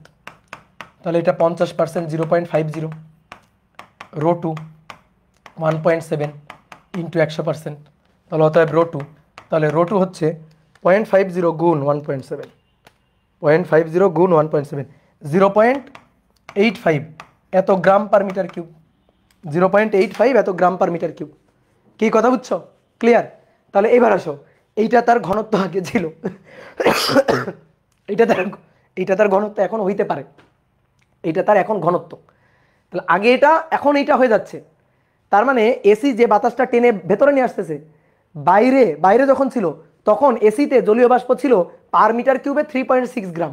যখন ওই বাতাসটা রুমের মধ্যে চলে আসছে তখন জলীয় বাষ্প পার মিটার কিউবে 0.85 গ্রাম পার মিটার কিউবে। আচ্ছা, তাহলে ঘনত্ব কমে গেছে, ঘনত্ব জলীয় বাষ্পের পরিমাণ কমে গেছে। তাহলে জলীয় বাষ্পের ঘনত্ব কতটুকু কমে গেছে, কতটুকু হ্রাস পাইছে? Rho one minus rho two. তো rho one minus rho two, rho one minus rho two 3.6 minus 0.85, তাহলে এটা হবে 2.75 এত গ্রাম পার মিটার কিউব। প্রতি মিটার কিউবে এতটুকু ঘনত্ব কমে গেছে। তাহলে প্রতি মিটার কিউবে এতটুকু ঘনত্ব কমে যাওয়া মানে এই যে বের হয়ে গেছে, এইটুকু পানি হয়ে ডট ডট ডট পানি হয়ে বের হয়ে গেছে। তাহলে কতটুকু বের হয়ে গেছে সেই ভরটুকু চাই আমাদের, ঘনত্ব চাই না আমাদের। বলছে প্রতি একক আয়তনে ঘনীভূত জলীয় বাষ্পের পরিমাণ কত। তাহলে ডেল এম চাইছে, ভর, del m, m equal to rho v. তাহলে del m equal to del rho into v. তাহলে 2.75 গুণ 1 মিটার কিউব, তার মানে 2.75 গ্রাম প্রতি মিটার কিউবে এতটুকু করে জলীয় বাষ্প ঘনীভূত হয়েছে। অর্থাৎ প্রতি মিটার কিউব আয়তনের বায়ু থেকে এত গ্রাম পানি বের হয়ে গেছে। যে পাইপ দিয়ে ফোটায় পানি বের হয়ে যায় না, সেই পানিটা সেইখান থেকে, সেই পানিটা আসে এখান থেকে। ওকে, বুঝি নাই দাদা। আচ্ছা, এসি কি করে? এই যে এসি, সে বাতাস টেনে নেয় না, বাতাস টেনে নেয়। দেখো, যে বাতাস টেনে নিচ্ছে সেই বাতাসে ঘনত্ব হচ্ছে 3.6। টেনে নেওয়ার পরে যে বাতাসটা রুমের মধ্যে বের করে দিছে সেই বাতাসের ঘনত্ব হচ্ছে 0.85। তাহলে বলো, জলীয় বাষ্পের ঘনত্ব কমে গেছে না? এসি এত ঘনত্বের বায়ু টেনে নিছে, টেনে নিয়ে রুমের মধ্যে তোমার রুমের মধ্যে যে বাতাসটা দিছে তার ঘনত্ব এইটা। আচ্ছা, তাহলে ঘনত্ব কমলো না বাড়লো? ঘনত্ব কমে গেল। ঘনত্ব কমে যাওয়া মানে কি বলো? ঘনত্ব কমে যাওয়া মানে কি আমরা বুঝাও। ঘনত্ব কমে যাওয়া মানে বায়ুতে উপস্থিত জলীয় বাষ্পের পরিমাণ কমে যাওয়া, তাই না? পরিমাণ কমে যাওয়া। তাহলে ঘনত্ব কমে যাওয়া মানে বায়ুতে উপস্থিত জলীয় বাষ্পের পরিমাণ কমে যাওয়া। তাহলে সেই কতটুকু কমে গেছে জলীয় বাষ্পের পরিমাণ প্রত্যেক মিটার কিউবে কতটুকু কমে গেছে সেটাই আমরা বের করতে চাইছি। কি ক্লিয়ার? সেটাই আমরা বের করতে চাইছি। তো এইখান থেকে এটা বিয়োগ দিলে ঘনত্ব কতটুকু কমে গেছে? তো ঘনত্ব কমে গেছে এই যে এইটুকু। তাহলে প্রতি মিটার কিউবে এত গ্রাম জলীয় বাষ্প, এটা ঘনত্ব কমে গেছে। তাহলে আমার চাইছে ভর, তাহলে ভর হচ্ছে M equal to rho V. Rho V একক আয়তনে, এই যে বলছে প্রতি একক আয়তনে, তাহলে গুণ 1 হয়ে গেল শেষ, গুণ 1 দিলে হয়ে গেল শেষ। কি ক্লিয়ার? ওকে, এবার বলা হচ্ছে একটি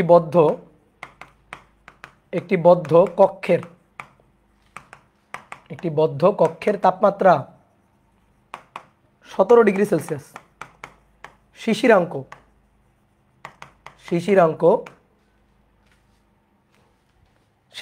14 ডিগ্রি সেলসিয়াস,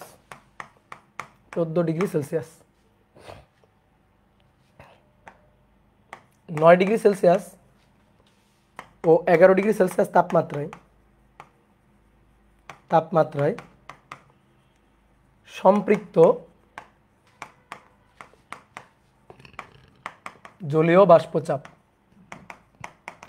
জলীয় বাষ্পচাপ যথাক্রমে 4.2 মিলিমিটার মার্কারি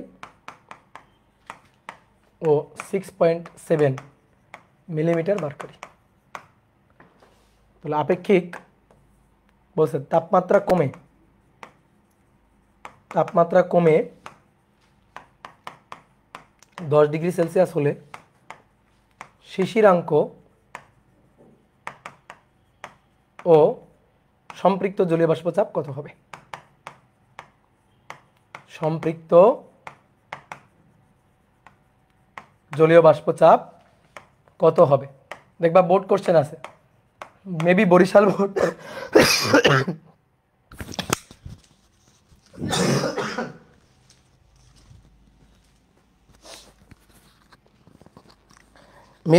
বোর্ড তেই সেই কোশ্চেনটা আছে, এই টাইপের একটা কোশ্চেন আছে। তো দেখো শিশিরাঙ্ক কত হবে, কোশ্চেন দেখো শিশিরাঙ্ক কত, শিশিরাঙ্কের কেন পরিবর্তন হবে? শিশিরাঙ্ক তো একটা তাপমাত্রা, তাহলে শিশিরাঙ্কের কোনো পরিবর্তন হবে না। অনেক জায়গায় কিন্তু ভুল টুল করা আছে। শিশিরাঙ্কের কেন পরিবর্তন হবে? শিশিরাঙ্ক তো ফিক্সড, শিশিরাঙ্ক তো বলে দেওয়া আছে, শিশিরাঙ্ক 14 ডিগ্রি সেলসিয়াস। তাপমাত্রা যদি কমে যায় তাহলে ওই তাপমাত্রায় ধারণ ক্ষমতা অর্থাৎ সম্পৃক্ত জলীয় বাষ্প চাপটা কমে যাবে। শিশিরাঙ্কের তো কোনো পরিবর্তন ঘটবে না, সম্পৃক্ত জলীয় বাষ্প চাপের পরিবর্তন হবে, শিশিরাঙ্কের তো কোনো পরিবর্তন হবে না। তা আমাদের প্রশ্নে কি বলছে? আমাদের বলছে তাপমাত্রা কমে যদি 10 ডিগ্রি সেলসিয়াস হয় তাহলে শিশিরাঙ্কের কি পরিবর্তন হবে? শিশিরাঙ্কের কোনো পরিবর্তন হবে না, শিশিরাঙ্ক যা তাই, অর্থাৎ শিশিরাঙ্ক থেটা এটা 14 ডিগ্রি সেলসিয়াসই থাকবে, শেষ। দেখো আদর্শ gas P1 V1 T1 P2 V2 T2 মানে, কিন্তু জলীয় বাষ্প বয়েলের সূত্র, চার্লসের সূত্র এগুলো মানে না, আদর্শ গ্যাসের সূত্র মানে না, এই সূত্র মানে না। P1 V1 T1 P2 V2 T2 এটা হবে না, এটা মানে না। কেন মানে না? কেন? আদর্শ গ্যাসের অণুগুলো খুবই ক্ষুদ্র। আদর্শ গ্যাস আর জলীয় বাষ্প একই না, জলীয় বাষ্প হচ্ছে H2O বাতাসের দ্রবীভূত পানি। তাহলে জলীয় বাষ্প H2O বাতাসে দ্রবীভূত পানি, তো জলীয় বাষ্পের অণুগুলো অনেক বড় বড় অণু, তো সেটা আদর্শ গ্যাসের সূত্র মানবে না, আদর্শ গ্যাসের অণুগুলো খুবই ক্ষুদ্র ক্ষুদ্র, তাহলে এটা মানে না। সুতরাং এই হবে না এটা, ঠিক আছে? এরকম সূত্র দিয়ে অনেক সময় দেখবা টেম্পারেচার বের করে, এগুলা ভোগাস, এটা হবে না। যে চাপ কমে এত হলো, আয়তন কমে এত হলো, তাহলে টেম্পারেচার আগে ছিল 14 ডিগ্রি সেলসিয়াস, এখন শিশিরাঙ্ক কত, থেটা 2 কত, হবে না, এই সূত্র কাটানো যাবে। ওকে, কি ক্লিয়ার? এবার আসো, বলা হচ্ছে 9 ডিগ্রি সেলসিয়াস ও 11 ডিগ্রি সেলসিয়াস তাপমাত্রায় সম্পৃক্ত জলীয় বাষ্পচাপ দেওয়া আছে এত এত, তাহলে 10 ডিগ্রি সেলসিয়াস তাপমাত্রায় সম্পৃক্ত জলীয় বাষ্পচাপ কত? হ্যাঁ, এটা চেঞ্জ হবে, ইয়েস এটা চেঞ্জ হবে। দেখো এটা চেঞ্জ হবে, 9 ডিগ্রি সেলসিয়াসের জন্য 4.2 মিলিমিটার মার্কারি, আর 11 ডিগ্রি সেলসিয়াসের জন্য 6.7 মিলিমিটার মার্কারি, ঠিক আছে? তাহলে আমাদের লাগবে 10 ডিগ্রির জন্য কত? এই তো হয়ে গেছে 10 ডিগ্রির জন্য, ঠিক আছে? 10 ডিগ্রির জন্য কত? তাহলে 9 জন্য এত, 11 জন্য এত, 10 জন্য কত, মানে ঐকিক নিয়ম। তাহলে 11 বিয়োগ 9 বা 1 ডিগ্রি সেলসিয়াসের জন্য পরিবর্তন 6.7 মাইনাস 4.2 এত মিলিমিটার মার্কারি। তাহলে অতএব 10 ডিগ্রি সেলসিয়াসের জন্য 1 ডিগ্রি তো পরিবর্তন পেয়ে গেছো, 10 ডিগ্রি সেলসিয়াসে লাগবে, তো 10 ডিগ্রি সেলসিয়াসে 9 জন্য কত? 4.2, তার সাথে যোগ দিব এটা 6.7 মাইনাস 4.2, মানে ঐকিক নিয়ম যেটা, কি পারা যাবে? শেষ। ওকে, বোঝা গেছে? ও সরি সরি সরি, 11 বিয়োগ 9 তো 2, 2 সরি সরি সরি সরি, তাহলে 2 এর জন্য এইটা, তাহলে 1 এর জন্য কত? লতায়ের 1 ডিগ্রি সেলসিয়াসের জন্য কত? তাহলে এইটা ভাগ 2, 6.7 মাইনাস 4.2 ভাগ 2, বুঝলা? ভাগ 2, তাহলে এর সাথে 2, এই যে এইসব করে নেবা। ঠিক আছে, এবার আরেকটা খুব ইম্পর্টেন্ট ম্যাথ করবো, এটা করলেই শেষ। আরেকটা খুব ইম্পর্টেন্ট ম্যাথ, সেটা হচ্ছে অনেক সময় দেখবা তোমার উদ্দীপকে বলবে যে পৃথিবীর বায়ুমণ্ডল আছে কিন্তু চাঁদের বায়ুমণ্ডল নেই, কেন? ব্যাখ্যা করো। ঠিক আছে, পৃথিবীর বায়ুমণ্ডল আছে কিন্তু চাঁদের বায়ুমণ্ডল নেই, কেন? ব্যাখ্যা করো। দেখো, এটা হচ্ছে একটা গ্রহ, এই গ্রহের এটা হচ্ছে বায়ুমণ্ডল, এইটা হচ্ছে বায়ুমণ্ডল। তো বায়ুমণ্ডল কি আছে? বায়ুর অণু। তো বায়ুর যে অণুগুলা আছে, এই যে অণুগুলা আছে, এই অণুগুলা কি স্থির? ছোটাছুটি করতেছে। তাহলে এই অণুগুলার যে সিআরএমএস, এই অণুগুলার যে সিআরএমএস, এই সিআরএমএস এই মানটা দেখো, এই সিআরএমএস এর জন্য এই অণুগুলা তো এই যে বায়ুমণ্ডল ছেড়ে বের হয়ে আসতে চায়, কিন্তু কোনো, যেমন পৃথিবীর মুক্তিবেগ, পৃথিবীর পৃষ্ঠ থেকে কোনো একটা কিছু মুক্ত হইতে গেলে যে বেগ লাগবে সেটা হচ্ছে পৃথিবীর মুক্তিবেগ, সেই মুক্তিবেগ হচ্ছে ভিই। তাহলে যদি সিআরএমএস এর মানটা মুক্তিবেগের চেয়ে বেশি বা সমান হয়, তাহলে গ্যাস অণু বের হয়ে যাবে, গ্যাস অণু বের হয়ে যাবে, গ্যাস অণু গ্রহ ছেড়ে বের হয়ে যাবে, গ্রহ ছেড়ে চলে যাবে। ঠিক আছে, অর্থাৎ বায়ুমণ্ডল থাকবে না, বায়ুমণ্ডল থাকবে না, বুঝছো? আর সিআরএমএস এর মানটা যদি গ্যাসের অণুর যে বেগের মানটা সেটা যদি কম হয়, কার তুলনায়? সেই গ্রহের মুক্তিবেগের তুলনায়, তাহলে গ্যাস অণু গ্রহতে থেকে যাবে, গ্যাস অণু গ্রহতে থেকে যাবে, তাহলে গ্যাস অণু গ্রহতে থেকে যাবে, তাহলে বায়ুমণ্ডল থাকবে, সেই গ্রহের বায়ুমণ্ডল থাকবে। তাহলে কনসেপ্টটা বুঝতে পারছো? বলো, কনসেপ্টটা বুঝতে পারছো কিনা? তো অনেক সময় বলবে যে উদ্দীপকে তথ্য দেওয়া থাকবে, দিয়ে বলবে চাঁদের বায়ুমণ্ডল নেই, পৃথিবীর বায়ুমণ্ডল আছে, গাণিতিকভাবে ব্যাখ্যা করো। তো এইটাই তোমার বের করে দেখাইতে হবে যে চাঁদের মুক্তিবেগের মানটা, চাঁদের কোনো কণার মুক্তিবেগের মানটা আর পৃথিবীর কোনো কণার মুক্তিবেগের মানটা হিসাব করবা, হিসাব করে দেখবা যে গ্যাস অণু, ধরো যে গ্যাসের অণুর হিসাব নিকাশ বলে দিবে সব কিছু, সিআরএমএস হিসাব করে দেখবা যে চাঁদের ক্ষেত্রে সিআরএমএস এর মানটা চাঁদের মুক্তিবেগের চেয়ে বেশি, আর পৃথিবীর ক্ষেত্রে মুক্তিবেগের মানটা হিসাব করবা,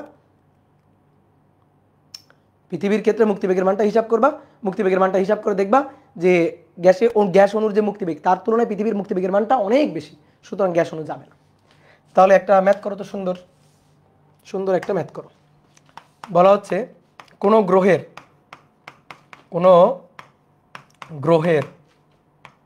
পৃষ্ঠে তাপমাত্রা 427 ডিগ্রি সেলসিয়াস, ওই গ্রহের ঘনত্ব 5.53 গুণ 10⁻³ kg/m³, ওই গ্রহের ঘনত্ব। উক্ত গ্রহে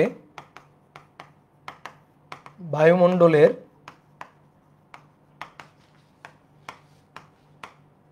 অস্তিত্ব থাকার জন্য বায়ুমণ্ডলের অস্তিত্ব থাকার জন্য গ্রহের ন্যূনতম ব্যাসার্ধ কত হতে হবে? আর ধরো বায়ুর মূল উপাদান নাইট্রোজেন, বায়ুর মূল উপাদান নাইট্রোজেন গ্যাস, এটা ধরে হিসাব করো। ঠিক আছে, বলো পারবা কিনা? বলো বলো বলো, পারা যাবে কিনা? তাহলে এই হচ্ছে একটা গ্রহ, এই গ্রহের এটা হচ্ছে ধরো বায়ুমণ্ডল, তো এই বায়ুমণ্ডলের গ্যাসের অণুর সিআরএমএস আর এখানে মুক্তিবেগ, এই দুইটার হিসাব নিকাশ করতে হবে। তাহলে বায়ুমণ্ডল থাকবে যদি মুক্তিবেগের মানটা, এটা যদি সিআরএমএস এর তুলনায় সিআরএমএস এর তুলনায় যদি বেশি হয় বা সমান হয়, ঠিক আছে? তাহলে বেশি হয় বা সমান হয়, তো আমরা আপাতত সমান ধরে ম্যাথ করি। তাহলে সমান ধরে ম্যাথ করলেই তো আমরা ন্যূনতম ব্যাসার্ধটা পাবো। তাহলে মুক্তিবেগ √2gm divided by R, R CRMS √3RT divided by বড় হাতের এম।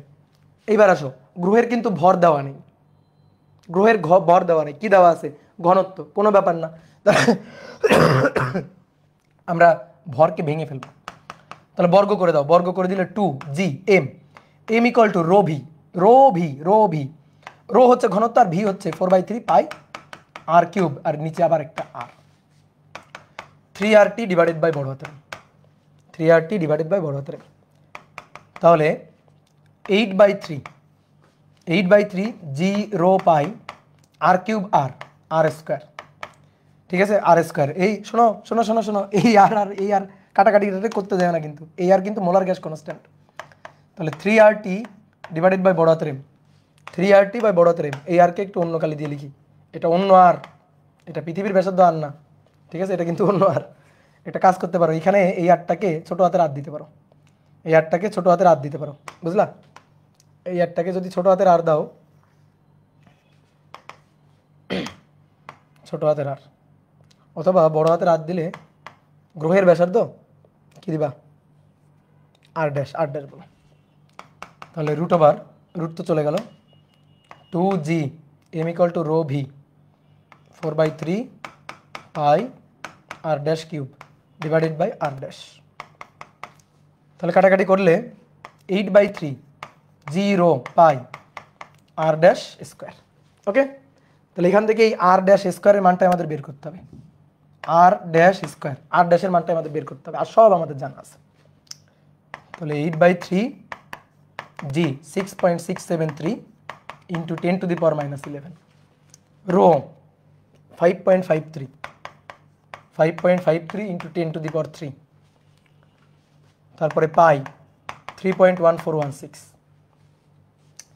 আর ড্যাশ এটাই আমরা বের করতে চাই, R dash square 3R 8.316, temperature 427 plus 273, নিচে divided by m, nitrogen gas বলছে, মূল উপাদান ধরো নাইট্রোজেন, তাহলে 28 গুণ 10⁻³ সবই জানি এখান থেকে, জানি না শুধু এই আর ড্যাশের মানটা। এই আর ড্যাশের মানটা বের করবা, এটাই আর ড্যাশের মিনিমাম মান, এটাই হচ্ছে মিনিমাম মান, ঠিক আছে? ওকে, তাহলে এই টাইপের ম্যাথ কিন্তু আসলে করা লাগবে। তো মোটামুটি এগুলাই ছিল ম্যাথ প্রবলেম।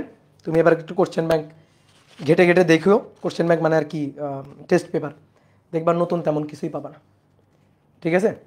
নতুন তেমন কিছুই পাবা না। তো সবাইকে গুড নাইট, আজকে এই পর্যন্ত। তাহলে আমাদের আদর্শ গ্যাস ও গ্যাসের গতিতত্ত্ব অধ্যায়টা শেষ হয়ে গেল। এরপরে আমাদের কি আছে? এরপরে আমার কোন চ্যাপ্টার আছে? মেবি স্থির তড়িৎ নাকি না পদার্থের গাঠনিক ধর্ম, কোন চ্যাপ্টার আছে?